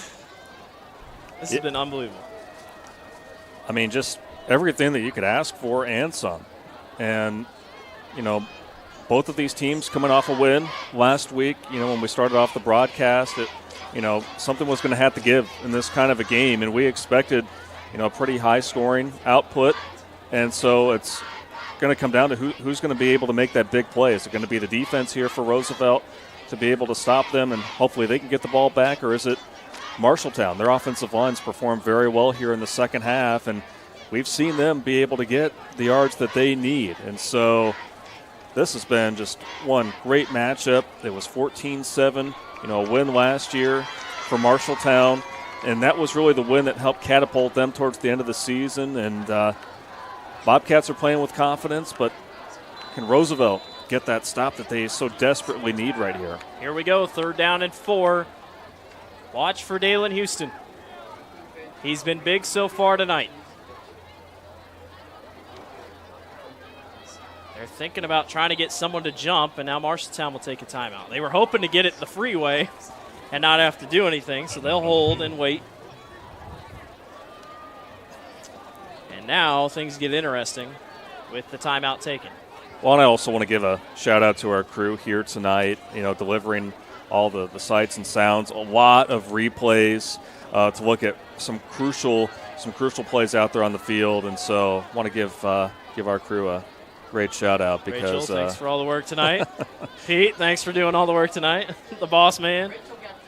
Randy's been doing our sideline reporting / producing from the booth. I've never seen it done before. Absolutely. I didn't know you could be at two places at once. But I didn't know. Man of many talents. He's tapped me on the shoulder. He's like, we got this injury over here. I'm like, there we go. Just what we need. Here we go. This could be for the game. Third down and 4. Ball on the Marshalltown 16. And you do have Alla Holmes in the backfield if you're Marshalltown. Houston in the back. Third and 4 for the ball game. Houston carries middle, first down. Marshalltown will win it. And the man that has been doing it all night long gets the big first down. And the Bobcats will come on the road and survive a tough challenge against Roosevelt's homecoming. You're down 20-8 at halftime, and you basically flip the script in the second half on a team's homecoming night in hostile territory. It says a lot about this group, and especially that man under center there for Marshalltown. And he's still a junior and has more room to grow. Knee will be taken. Roosevelt will not use their last timeout. And they will have to take one more knee to finish this thing out. What a win for Marshalltown. They're going to move to 3-4 on the season. Roosevelt will fall to 3-4. An absolutely amazing game this evening that we've been treated to, as they'll just have to take one more snap. And it's Dalen Houston, the man who has been everything tonight. We'll talk about him more in our post game. As Houston will take the final kneel down, and that will do it. The Marshalltown Bobcats win a thriller against Des Moines Roosevelt. They spoil the Rough Riders' homecoming as they defeat Roosevelt. 30-26 is your final score. We will take a quick break, and we'll be back to wrap it all up. Marshalltown defeats Roosevelt 30-26. You're watching the Central Iowa Sports Network.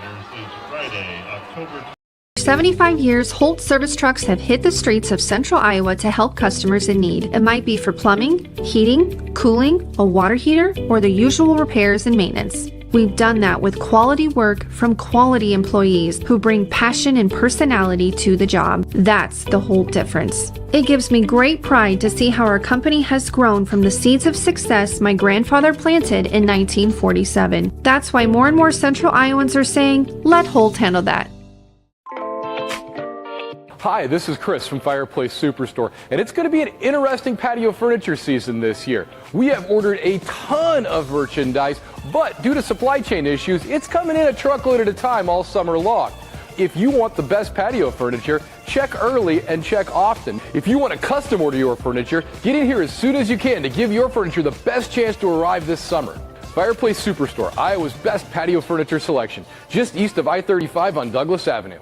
Not all used vehicles are created equal. DeArmond certified used vehicles have a big advantage. What sets us apart is that all used vehicles receive a 175-point inspection. Carfax report, 2 oil changes, collision deductible coverage, and wheel dent and windshield repair. Also, all DeArmond certified come with 2 warranties. A 1-year 12,000-mile bumper-to-bumper and a 2-year 100,000-mile powertrain. DeArmond Ford Indianola, DeArmond Automotive Knoxville, DeArmondAuto.com. Do you know what the best part about being a dog is? You can hear disaster before it even happens. You know what they say about disaster? Sometimes it can inspire a symphony.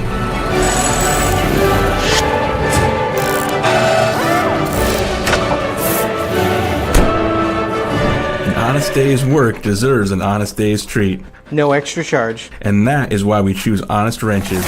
No extra charge. And it's how service should. Welcome back to the Central Iowa Sports Network. It is a final here from Drake Stadium. 30-26, Marshalltown defeats the Roosevelt Rough Riders. Resiliency is probably the biggest word that we can get from tonight. Marshalltown was down 20-8 at halftime. They come all the way back. What a victory for Marshalltown tonight.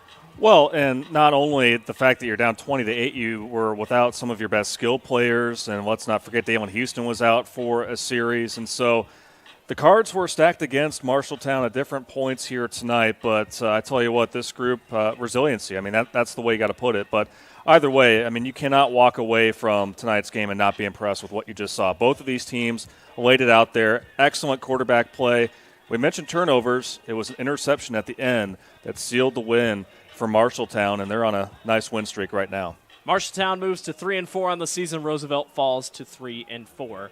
On the season. That will wrap it up for us here on the Central Iowa Sports Network. Hunter Phillips, Blake Walker, Peter Tarpey, Randy, and Rachel, thank you all so much for everything you've done tonight for us. We are saying so long from Drake Stadium. Thank you for watching the Central Iowa Sports Network.